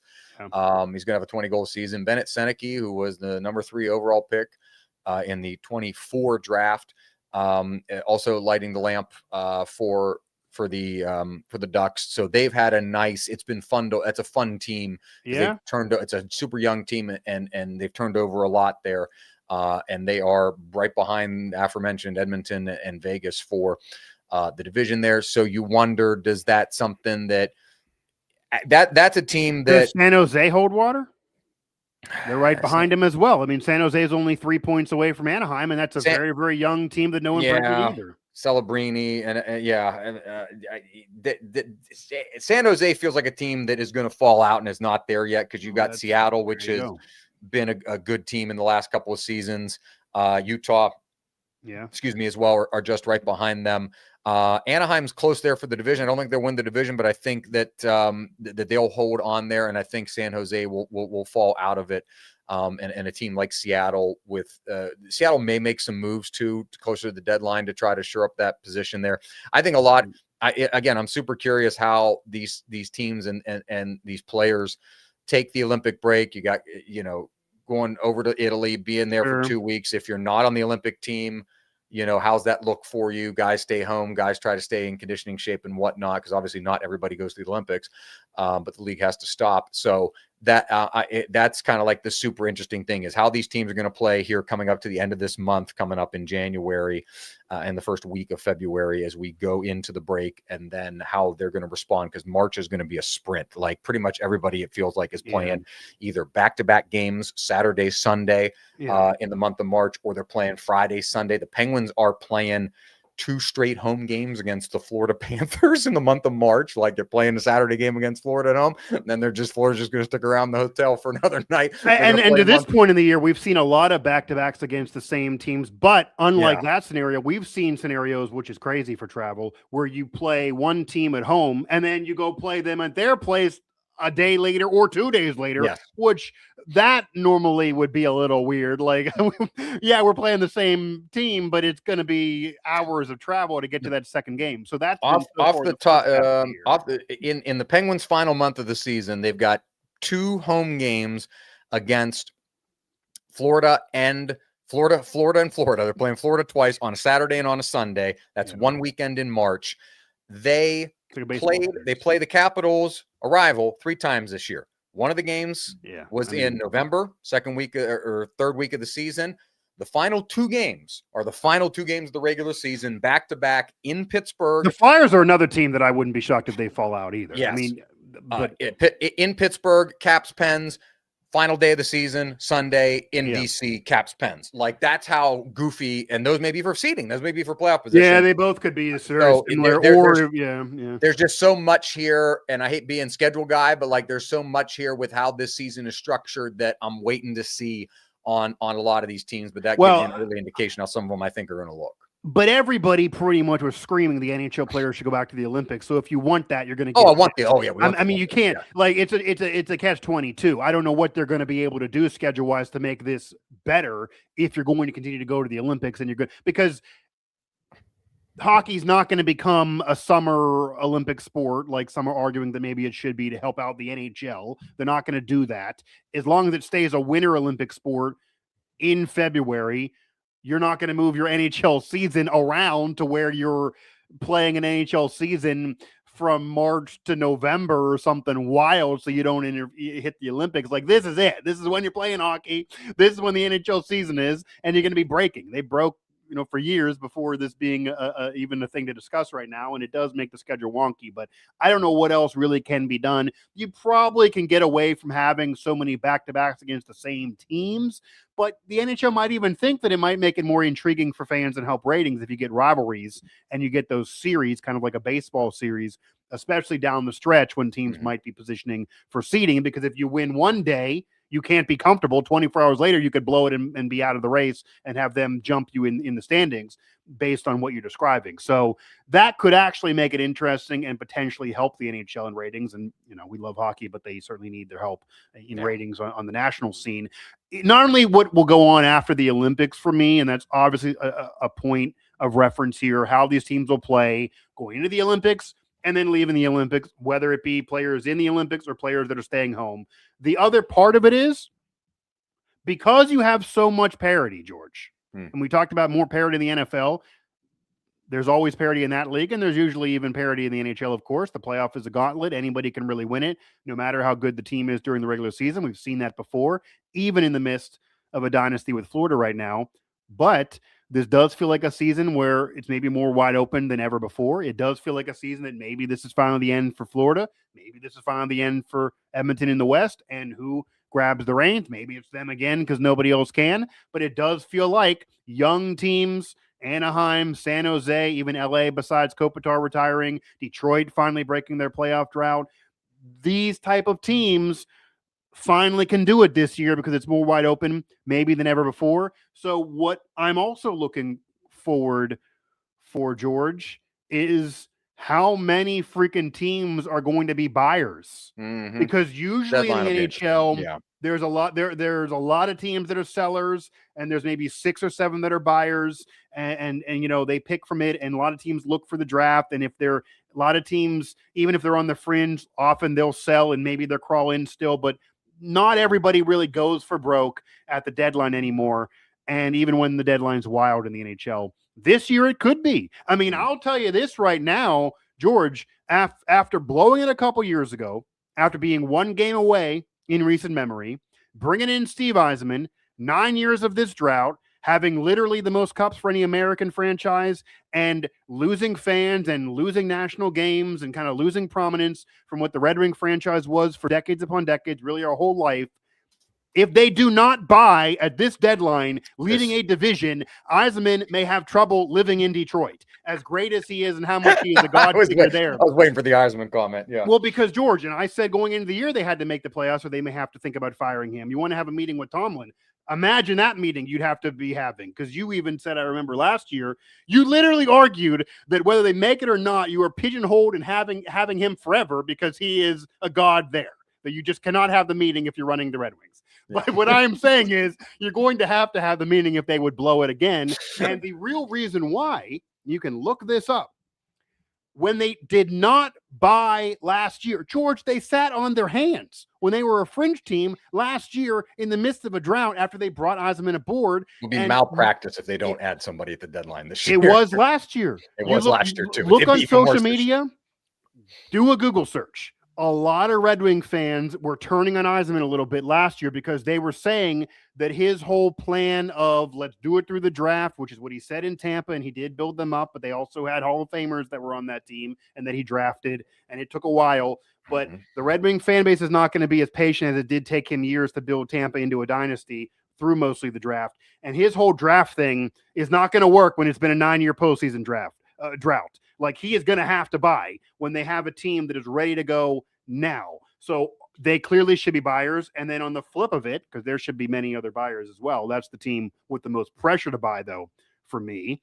We talked beginning of the season about the Penguins on, probably they're not going to be buyers. Dubas even alluded to that we're kind of still in this rebuilding period. He dropped this as a process. Sidney Crosby was fielding questions outside season ticket holders' houses of, would you want to leave if the team's not good? And do you care about rebuilding? Mhm. What if we're rebuilding? Are you still locked in? And he even had to literally say, come on, guys, this is pro sports. I'm trying to win. I'm not going to just agree to have a bad year for the team for a draft pick. And then, the media agent fan the Flames. Agents and media members in Pittsburgh were even saying, well, I mean, we kind of think you're rebuilding. So if you're not cool with rebuilding, what's going on here? That was a whole offseason question. You get into the season, they play well. Then you have the Sweden break. Then they play poorly. They're still in the race right now. Dubas has pretty much said they were not going to buy this year. And people could argue Carlson and others should be sold. Maybe even Malkin, even though it won't ever happen, should be sold and should have years ago. If they're in the thick of things, are they forced to go off plan and buy instead of selling Carlson, etc., which would clearly be the plan that Dubas wanted to do this year? He probably would rather them lose this year and sell Carlson than to have to buy. But as a Penguin fan, would you be mad if they do not buy, if they are in a playoff position at the deadline? I would not be mad. Everything that Dubas has done has been acquiring. It's been according to his plan that he said when he took the job. Yeah. But this is going off his plan a little bit. He did not expect this. No, the result he did not expect, but I don't think that drastically alters the plan to be like, we're going to bring in a veteran winger to, put on Gino's line or something like that. I understand. I agree. But you don't think there'd be any pressure if Crosby, because he's been known to do this, goes in the room and says, I need you to buy? Honest to God, the space, if I'm being honest, the space, like pick somebody, it's defense and goaltending, and so we're gonna and so you've exercised yourself with the Jarry thing for Stuart Skinner, who got his first win with the Penguins. Is that buying? Is that buying? I mean, I don't know if that's buying. No, I guess they got Jarry. Yeah, trading one used car for another used car, and they've made minor trades, but I mean at the deadline, they're going to buy at the deadline. Yeah, Skinner's obviously been to the Cup Finals here. People question his reliability. Same thing with Jarry, except Skinner's younger and isn't scarred by Mike Sullivan like Jarry was, my opinion. And his contract's better. His contract's better. The Penguins have Sergei Murashov in the pipeline, talented kid they drafted. Bang up season last year at Wheeling, led Wheeling to the top of the conference. Then he got called up to. They always won like 12, 13 games in a row. Then they got called up to AAA. Cup of coffee here so far with the Pens this season. Blomqvist, Archer Shilovs they brought in from Vancouver in the offseason. So no, if it was like make a move, it'd be like I don't you can't really add anybody to that goaltending stable at this point. But if they made a move on defense, man, I'd still get rid of Carlson. I'm done. I'm been done with Carlson for a while. I mean, I agree they should, and they probably will. But I feel like that if they're in the 6th seed and they're trading Carlson and they don't get a better defenseman back, there will be some fans upset, and Crosby might even be there. Sure. I mean, Crosby's made it very clear he does not want to just have these rebuilding years. I don't think he's going to another team, but I'm just saying that. Do you think there'd be pressure from him? He's a part of the conversation always. I think you would for two specific guys. And it's the guys that play on his line, and it's Rickard Rakell and Brian Rust. Like Brian Rust should, loves the town, would like to stick around here, U.S. guy, Michigan guy, all that stuff. I get why they traded Gensel, but Gensel should have been of these people that they've traded away in the last 20 years, right? The Jordan Stahls and the James Neals who they acquired and then traded away and whatever. Gensel seemed like the guy that you should have kept around, that you already had drafted and brought up through your system. Well, you know why but you know why they made that Gensel trade at that time. They never thought they would be doing this now. Correct. If you would have told them a year later, they're going to be a fringe playoff team who, if you have one more forward, is probably a 4 seed, they would have kept him for at least one more year and bit any money that they would have had to pay. But I am sure in Kyle Dubas's family dinner, he probably told his wife and kids, we're going to probably miss the playoffs this year, honey, and we're going to be doing some selling. And then I'm not saying he wants to lose, but he's getting in the midst of this thing. Yeah. And because it's open, because you could argue that the Penguins are only in the race. If you want to be a naysayer, you could argue they're only in the race because the bottom half of the conference is weak. The other teams in the league, yeah. You could argue that. You could argue it. But if they get in, they get in. And when you have Sidney Crosby, who's obviously playing very, very well, and he's playing better than probably anybody would have thought at this point in his career, he could have a 50-goal season. It's hard to have a 50-goal season from Crosby, have him pass Lemieux, which I do want to discuss here in a moment, and then to not buy at all when you have an opening. I would understand if they would still sell because that was the plan. I don't think they're winning the cup anyway.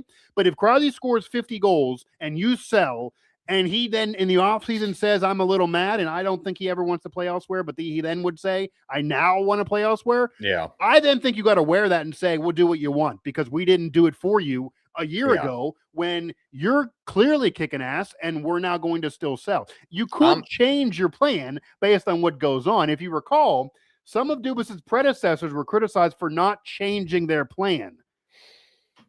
Yes. We'll see what Dubas does. I don't think, I think the most likely option, to answer multiple questions, I think the most likely option is, unfortunately, they trade Rickard Rakell. I think they'll keep Brian Rust. I don't think they'll move. I hope they don't move Brian Rust. I don't think they will move Brian Rust. I think he's going to move Rakell. Yeah, if you're making the playoffs, you need Rust. Yes, yeah. I think he's going to move Rakell to somebody. My opinion, like, you don't think Carlson's getting moved?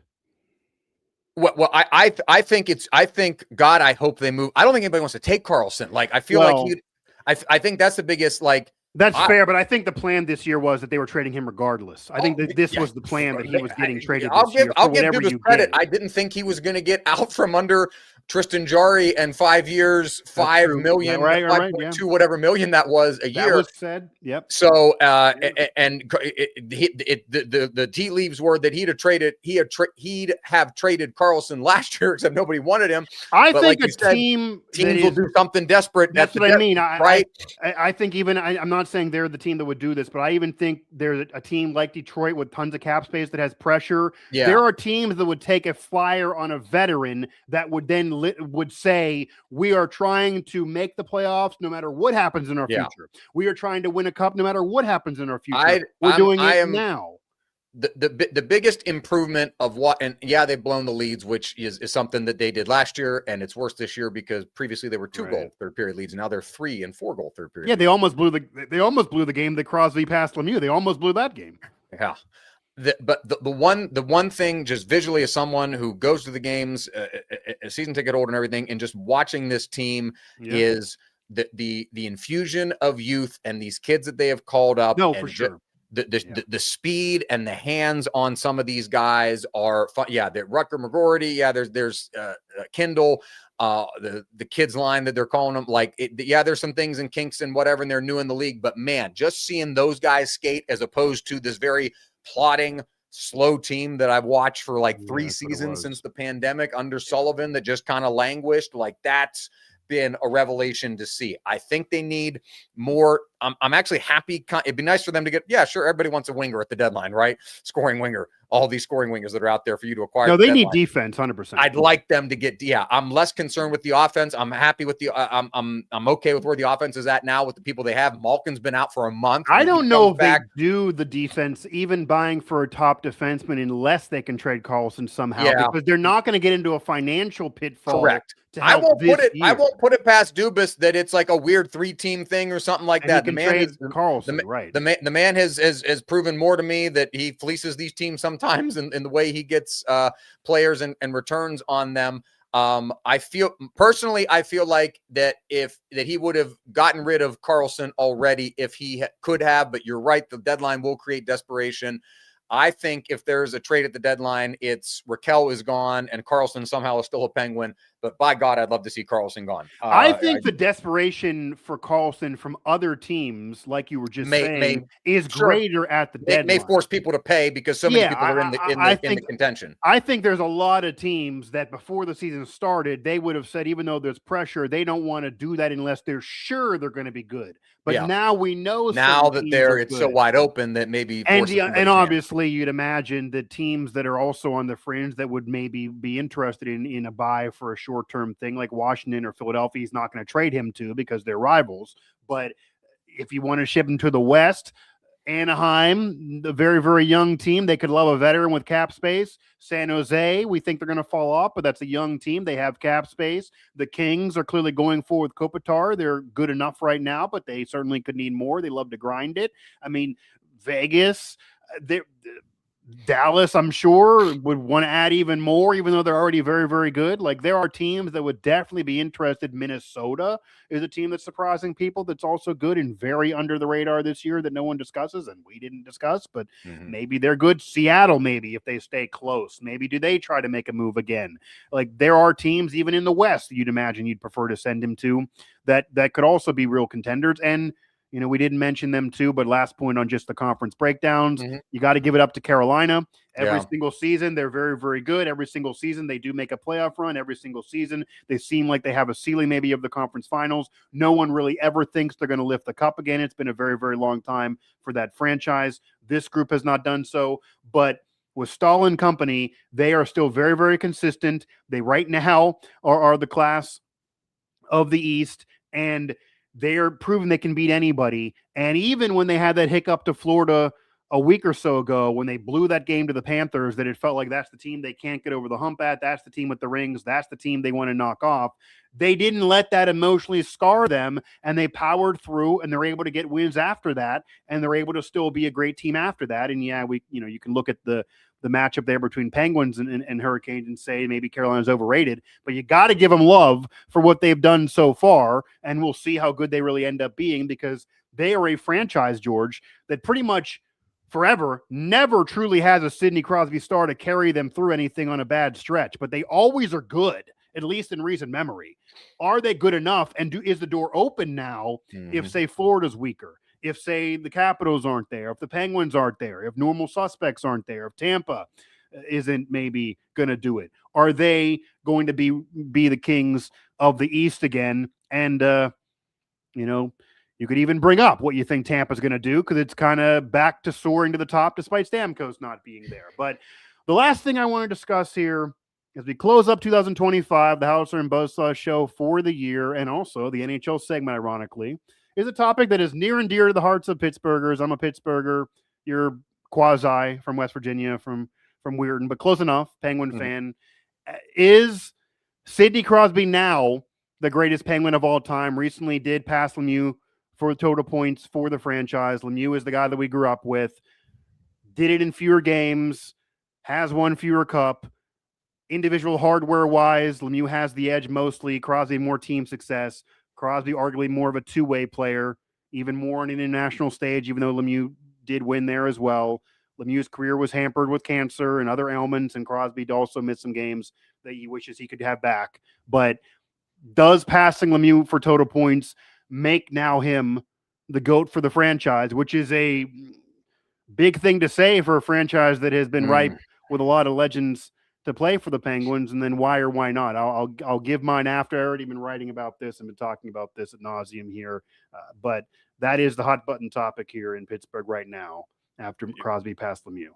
Breaks down into these two schools of thought, where you've got the Lemieux, this is how I feel, Lemieux as the greatest player, the best player, the talent that Lemieux had, his hands, his ability is unlike anybody the league has ever seen, including Gretzky as well, even though Gretzky has the records and the accolades.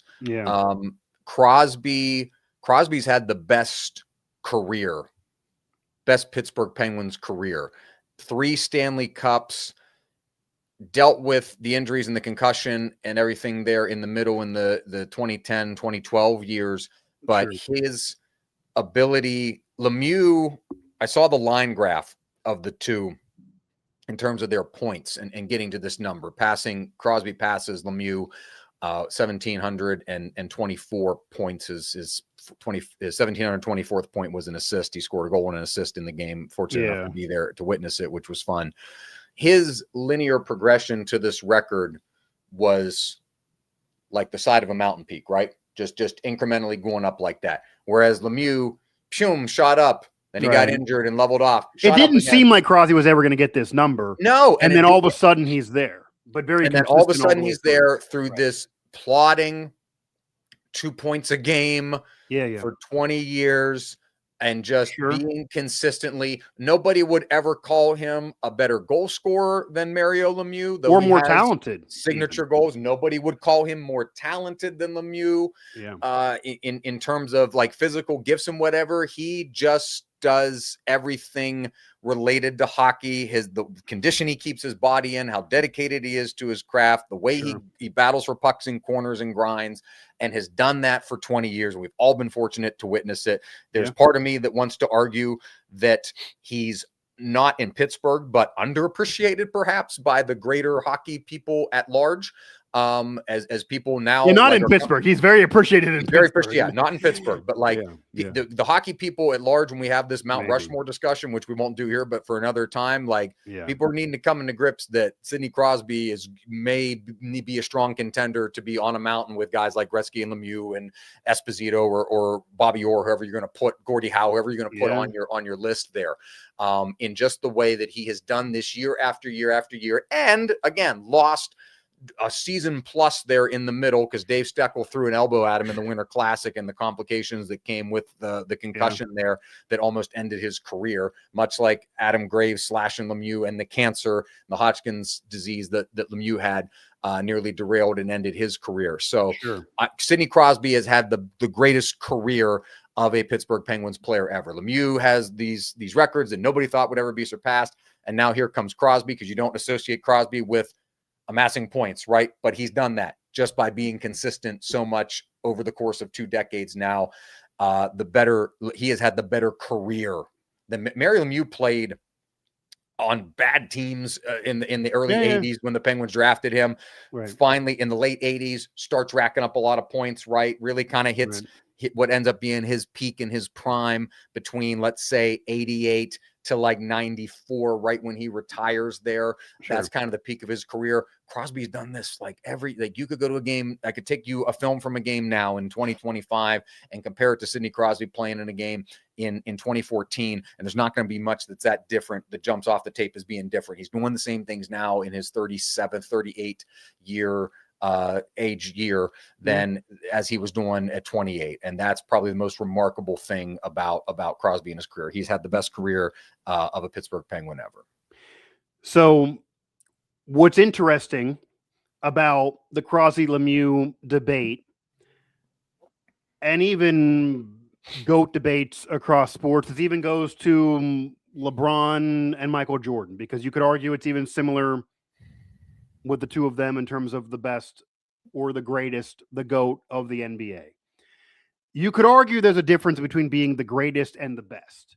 You could argue that, say, even with Lemieux and Wayne Gretzky, that Wayne Gretzky had the greatest career, but maybe Lemieux was the quote-unquote best and was the more talented, better player, didn't get to have as many opportunities as Gretzky, but Gretzky has the accolades, the numbers. It's hard to win an argument in terms of the greatest between the two of them.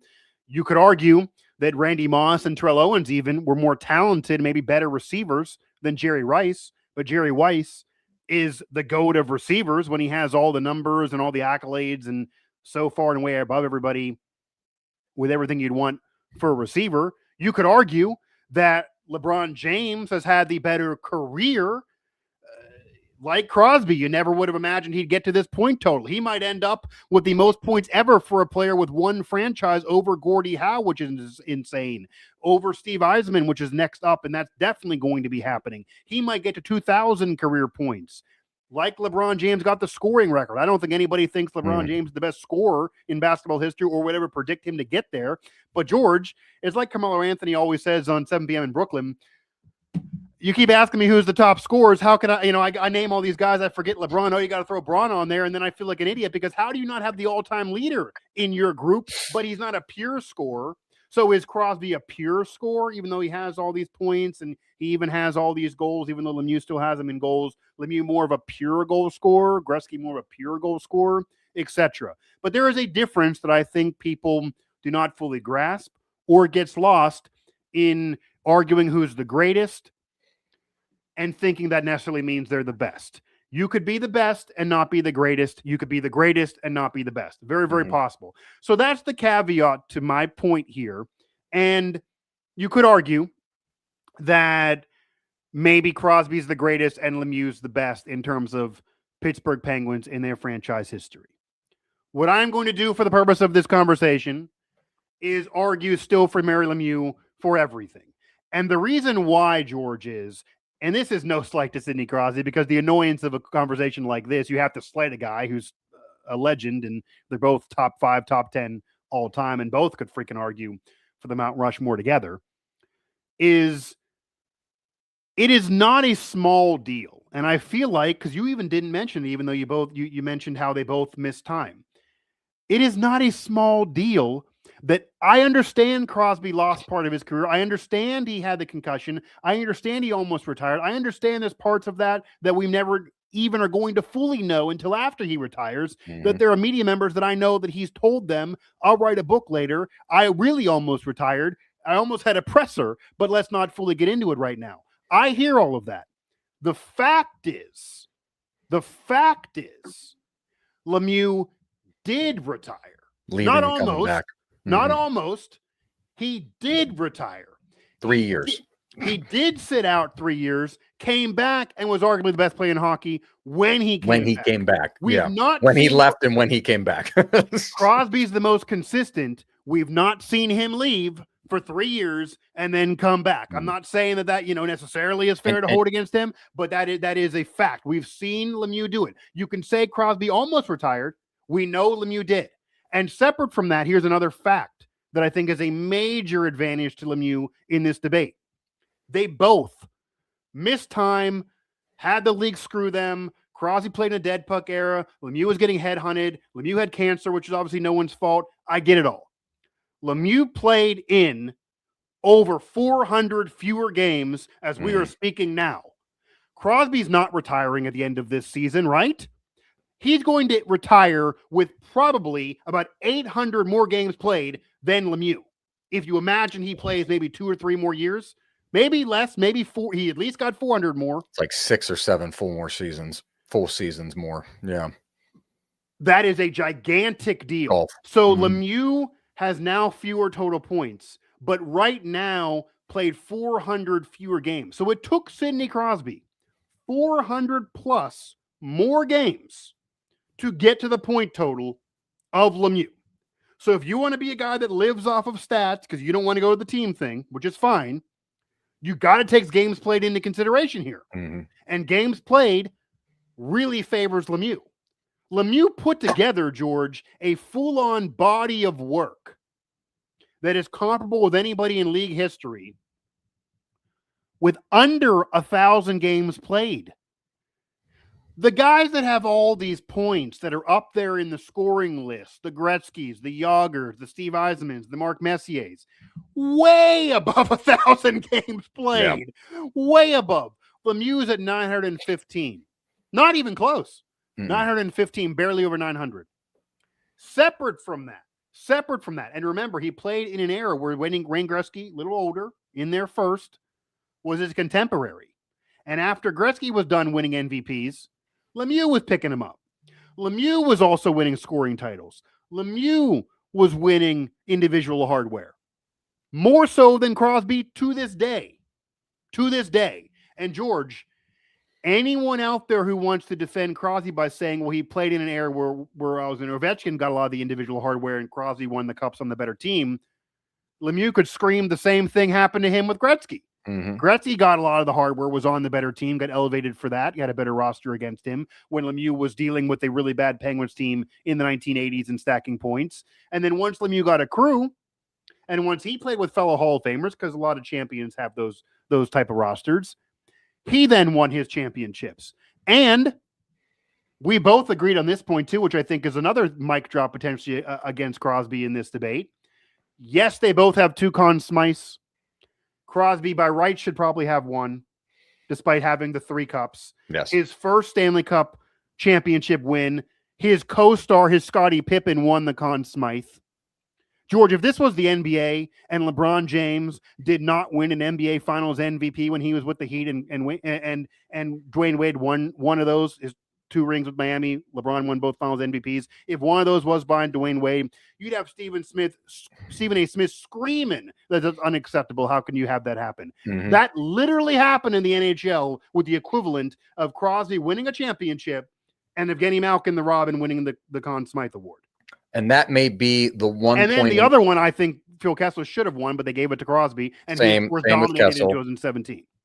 And that time in 08-09 with Gino there, you could make the argument that he was the second best player in hockey, but only in that limited window. Right. Whereas Lemieux, as you mentioned, when he leaves and when he comes back, the second best player in the league is on his team. Yeah, he was with Jágr, right.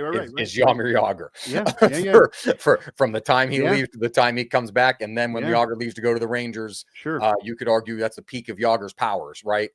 In that time, because Jágr comes in the league and right as the that's when Jágr was finally it's a little unfair because he played with Lemieux, but you could argue that point was when Jágr was finally the best player in hockey and on his team, and maybe he also was that when Lemieux retired. But Jágr's peak of when he was the best player in hockey was during the Penguin time with Lemieux retired, and then when he left. When he was a teammate with Lemieux was the better player. Yeah, and Jágr would even be the first to say that. So. So, and that works both ways in terms of them winning championship. But point here is that when the Penguins were winning cups with Lemieux, he was clearly the best player on that team. Mm-hmm. They would not sniff a championship if he was not the best player. When he retired, they were, a fringe team with Jágr still there, racking up points. They were a fringe team immediately. And again, it's not even so much the Kessel debate, because I will plant my flag that Kessel should have won that first Conn Smythe forever, and maybe that would even help Kessel's Hall of Fame case someday. I think he should have won that. Toronto media bias. Yeah, but however, even if you say Crosby has 2, he played in a cup final with a teammate being named the MVP of not just the cup final, but the whole postseason. And we've also talked about this too, George. Again, not to take away from Crosby's greatness. Again, he is a all-time great, a top 5er, arguably Mount Rushmore, certainly top 10 for everybody under the sun. Mm-hmm. But there have been postseason runs, deep postseason runs, postseason series, and even championship years in which Sidney Crosby, and I know he's a better two-way player, so that's the advantage over Lemieux that you hear all the time, that he was still getting it done on the two-way side. Sure. Where Crosby would take games kind of off offensively. And I don't mean intentionally, but he would have spurts without scoring, without producing much offensively. One of his Stanley Cup runs, he had 19 points through the entire postseason. To put that in perspective, Connor McDavid is losing a cup final with 40 plus. My point is, yes, Crosby's an all-timer and a great two-way player. And all these points, he's amazing. He also arguably played on the most stacked rosters the years he won. Mm-hmm. You could even say that unlike what happened with Lemieux, where those teams were not built soundly, and it took Craig Patrick getting there and saying, we got to bring in these players for Lemieux. He's so great. We got to win for him. That when Crosby got to Pittsburgh, immediately they started bringing in players that made sense and started winning with that team. And they did win very early on. And that is a big deal. Crosby, like Michael Jordan, compared to LeBron, maybe, Crosby was always helped by his executives more than Lemieux was overall in his career.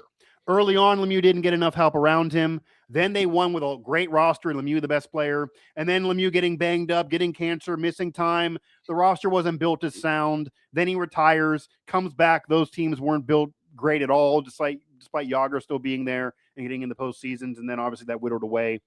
Crosby had a roster that was built soundly all the way through.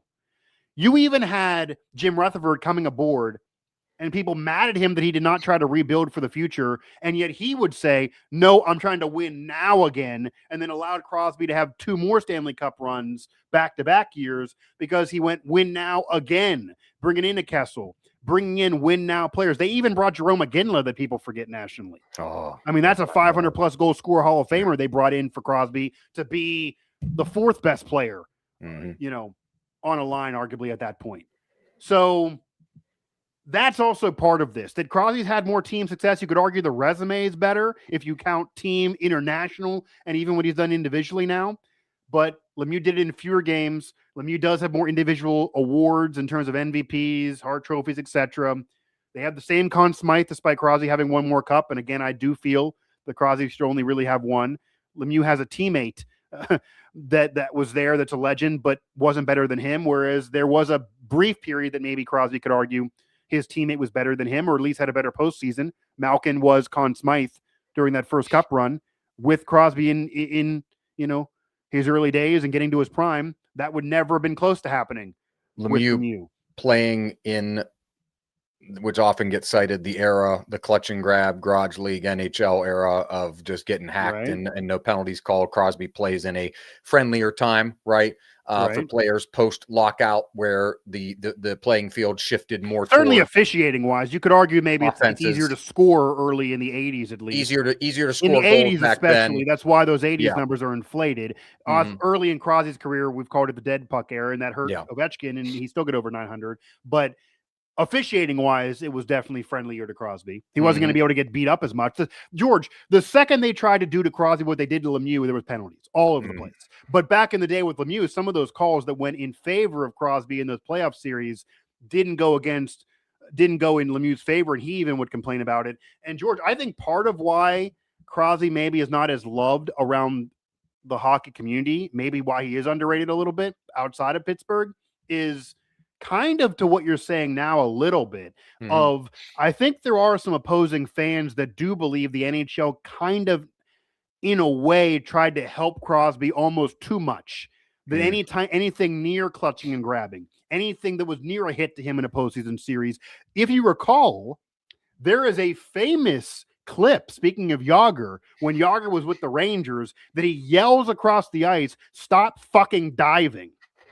Right at Crosby. And the Penguins tried to deny that it was at Crosby for a while. It was right at Crosby. So he was even called out by a Penguin legend. There were some older fans that saw Lemieux deal with it, complain, but not get the calls. Gretzky deal with it, complain, not get the calls. Osman deal with it, complain, not get the calls. And do argue today that Crosby got the officials to be easier on him. So people that aren't Penguin fans they want to slight him because they believe that he was aided by refs. I'm not saying that's me. I'm just saying I think that's part of it. I think there are some older fans especially that look at the Lemieux era and say he was a diver his first 5 years. Lemieux didn't get the luxury of doing that because he was getting beat up left and right. And again, Lemieux played fewer games. I mean, that's just that's just a fact. He played fewer games. I think it's pretty clear to say, George, if you stack 400 more games on Lemieux's ledger, he's over 2,000 points. Based on his points per game, certainly over that. Even if you say it drops down a little bit at the end, he's close. Like, he certainly has the Howe record for most points for a single franchise, at minimum. So, again, there's really no wrong answer here. Maybe one's great and one's best, and they're still both legends. Maybe they're both in the Mount Rushmore anyway, even though I don't really want to put two from the same franchise. I think it's still Lemieux when you look at fewer games, the individual awards, and the fact that it was a harder era officiating-wise. He never had a teammate better than him, and Crosby briefly, you could argue, did.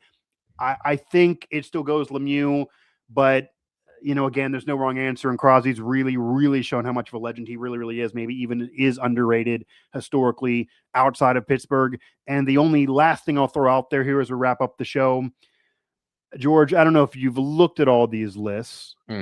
I think you mentioned being underrated in hockey circles.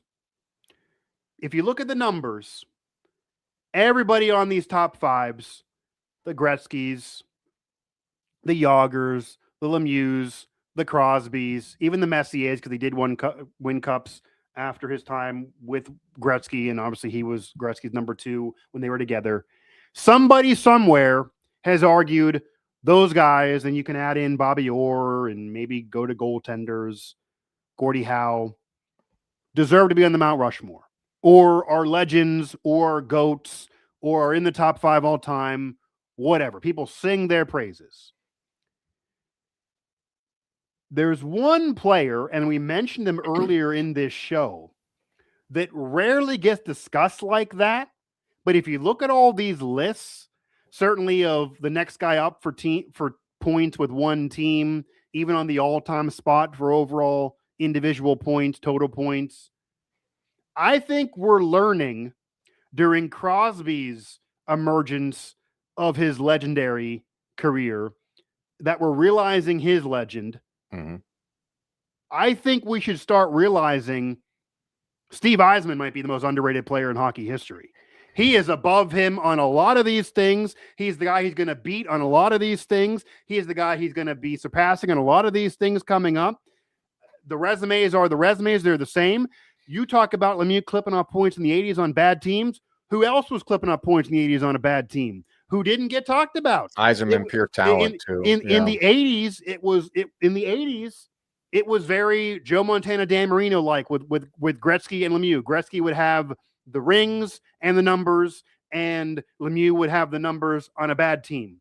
The numbers on a bad team also was going down by Steve Yzerman, but he was the third chair between those two guys, even in the 80s. And then, like Lemieux, once you gave him Hall of Fame teammates, he started clipping off final appearances, clipping off Stanley Cups, was able to have longevity, has the total points, has individual accolades.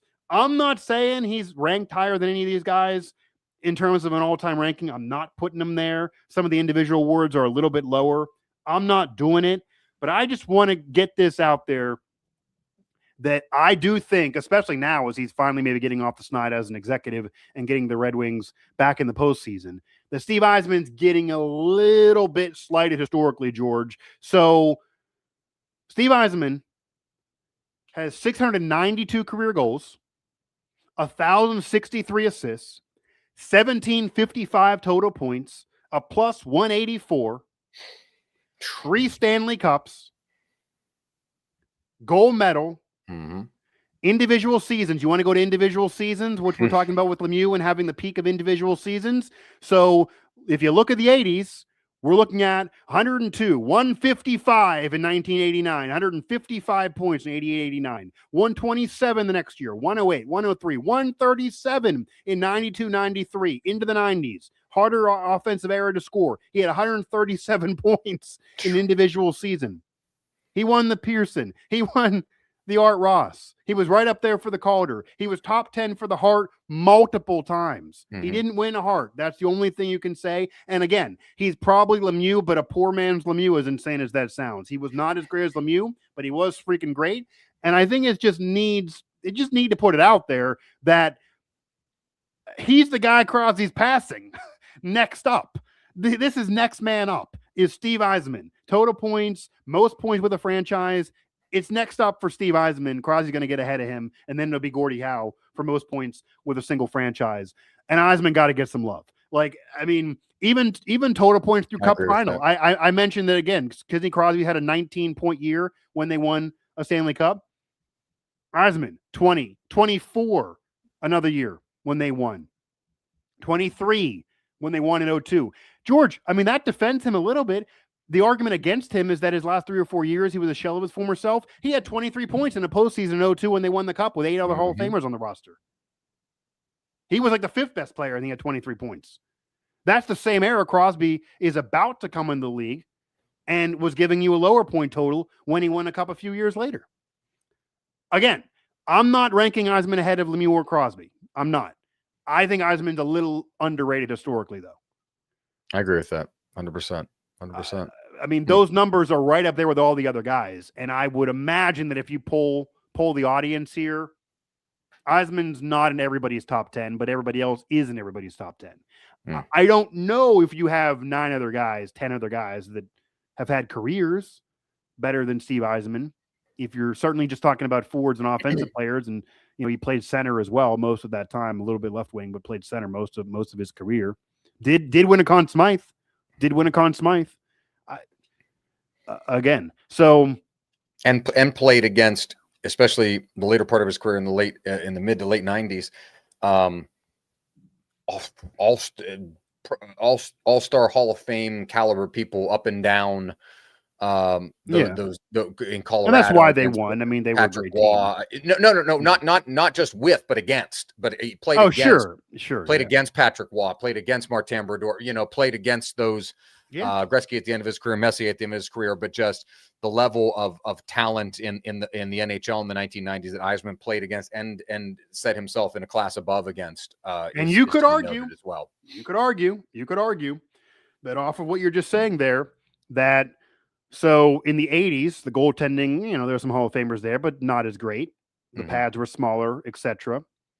Early 90s, Belfour, early days of Hasek, it was good. Brodeur and Waugh, obviously it was great there. But then when you retired, but I mean, played with him, yeah, right. But what I'm saying is, Lemieux in terms of the heyday of the goaltenders that we're mentioning, where you had like 5 Hall of Famers in the league at one point, Lemieux really had maybe 5 or 6 years where he was dealing with that. They weren't in the 80s, the 90s. They were there. A lot of them were young still. Certainly Hasek was early in his career. And then Lemieux retired for several years. Yeah. And then in the early 2000s, they were there, but Lemieux was at the end, and they were either at the end or it wasn't the same. Gretzky retired in 99. So he also had that in the 90s, but he wasn't nearly as good as he was in the 80s when the goaltending wasn't as great. Steve Yzerman was winning championships and putting up points all through the decade against all those Hall of Fame goaltenders. So Lemieux had several years where he kind of dipped out and didn't have to deal with those guys in their prime. I mean, George, the best year, maybe this is blasphemous. Maybe we should end the show this way. But obviously Lemieux dominated Dominic Hasek. That's something that has always been said. Mm-hmm. You can make an argument he retired during Hasek's best seasons. You can make an argument he avoided Dom when he was the dominator.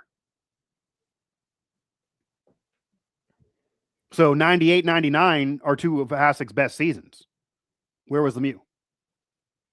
In the NHL? No. Lemieux was in the NHL Hasek was a Vezina Trophy winner when Lemieux was scoring goals against him. But if you look by the numbers, Dominic Hasek was better in 98 and 99 than he was in 2000, 97, 96, or 95. Now, you maybe could argue that's because Lemieux's not there, so his goals against average is better. But like him being better also Lemieux didn't have to deal with him at his best, you could argue. Again, there's no wrong answer here. Lemieux's a legend. I think he's the greatest Penguin still. I think the games played is a big deal here. I still am going to bat for Lemieux. You're not wrong if you say Crosby. Sure. I do think it's greatest best is part of this too. I think Yzerman's very, very underrated, and we'll see where this all shakes out. But Crosby could easily retire with 2,000 plus points and everything else under the sun. I mean, we'd be having a real conversation then. We can't do it here, but I just don't know who you bump off Mount Rushmore. And I think you got to put a defenseman on there at least. Like, I hate bumping Bobby Orr off for all these scores, but in Hasek's final game as a Sabre, right, Mario Lemieux helps tie the game in Game 7 in Buffalo in overtime in the Eastern Conference semifinals, and then Darius Kasparaitis wins it for the Penguins in overtime. In what would be Hasek's final game as a Sabre, and a bit of irony there as well. And to connect the dots to make it more ironic, there are people that believe, including Dominic Hasek has said this, that single moment in losing then with that team that he thought was better than the 99 Sabres team is why Yzerman has 3 cups. Because that convinced him to finally ask out. Finally leave Buffalo. If they think about a what if story, if they would have won that series and beat Pittsburgh, do you think he's asking out? No. And then he's staying there. And then he's probably not winning as many games. And he's not winning that cup with Detroit. And then Yzerman's not going to have Dominic Hasek in 0-2. And his best point total in a postseason is not going to have the dominator behind him. Do they win that cup? Does he surpass Lemieux in cups without Hasek on that Red Wing team? That single moment connected all of these guys. So, yeah, that's just 100%. That will, Darius Kasparaitis sent Dominic Hasek to Detroit and to Steve Yzerman to save Yzerman's career a little bit and give him one more championship. Big circle. And that's a big circle. And then that kind of was the end of the line for Lemieux. But it's also funny too, because if you ask Lemieux, he just heaps praise on Crosby, and if you ask Crosby, he just heaps praise on Lemieux. So neither one of them really even want this. But I didn't think Crosby was ever going to surpass Lemieux, even though the games played are a big advantage for Crosby. That's insane where he is. Doesn't look like he's slowing down. So where he'll stand and where he'll finish is going to be incredible as well. But Lemieux did all this in 915 games. I mean, that's so many fewer games on all these guys we're talking about. That's the thing. It's way fewer than even Yzerman too. 915 games. That's wild. That's a wild low number of games played to be where he is against all those guys and right near all those guys in total points and numbers and awards, and doesn't take away from Crosby, but 400 games ago, he did not have 1724, 1725, or 1726. It was a much lower number. And imagine where Lemieux would be if he also didn't play with cancer, didn't have those games that he lost in his career. But there's definitely no wrong answer. Yeah. That will put a nice bow on this edition of the Howitzer and Buzz-saw Show. A reminder to find us wherever you get your podcasts, on Apple, Spotify, TuneIn, and more. Just search Howitzer in your favorite podcast app. Also, a reminder to check out the Hyphen Podcast Group online and on socials, bringing great podcasts to the people. A Morgantown, West Virginia-based podcast collective, hyphenpodcastgroup.com, and on socials. And you can also find us, of course, everywhere you get your podcasts. Search Howitzer Buzz-saw, and you can find us on social at Gerbo3, at Howitzer Buzz-saw, at Mike Asti 11, and onward and upward from 2025 to 2026. And as always, every year this is the same. If you can't find us, you're just not trying hard enough. We got more S9 Sports Talk to come into the new year. And I will say this now, that Happy New Year is only allowed for maybe a week and a half, 2 weeks. Oh, wow. Max. Okay. I don't want a Happy New Year in February. I don't want a Happy New Year at my birthday on the 26th of January, which, by the way, is the same birthday that Wayne Gretzky has, to connect it to the last segment. I don't want a birthday then. I want a birthday. I don't want a Happy New Year then. Happy New Year, you get 1 week, maybe 2. I don't want to hear Happy New Year in March. I don't want to hear Happy New Year at Valentine's Day. I don't want to hear Happy New Year at my birthday at the end of January. Happy New Year is temporary. It's a Larry David bit. Just a week or 2, 10 days. That's all I want. Happy New Year. People just let it linger. You hear Happy New Year in February. No, if I see somebody I haven't seen in a while in February, I don't want to hear Happy New Year. Say hi. How are you? I don't know. Happy New Year. It only lasts a week or so, maybe 10 days at the most. That needs out there. And then I'm going to give the award for Asinine Franchise of the Year, and probably involved in the Asinine Stories of the Year, to the Clippers. I'm going to give it to the Clippers. I'm giving it to the Clippers. The whole thing of the phantom job and the phantom money and the way they treated Chris Paul and Kawhi Leonard just in general, and whether they're inspired or aspired, and whether aspirations really should have been paying him money. That whole story there that Pablo Torre has detailed on his show. Asinine Franchise of the Year, Asinine Stories of the Year, I think safely Los Angeles Clippers for 2025, and we'll now see for 2026. I think you can't beat that. That is another edition of the Howitzer and Buzz-saw Show, where we conquer division titles, Auld Lang Syne, and sports radio. 1 day and 1 year at a time.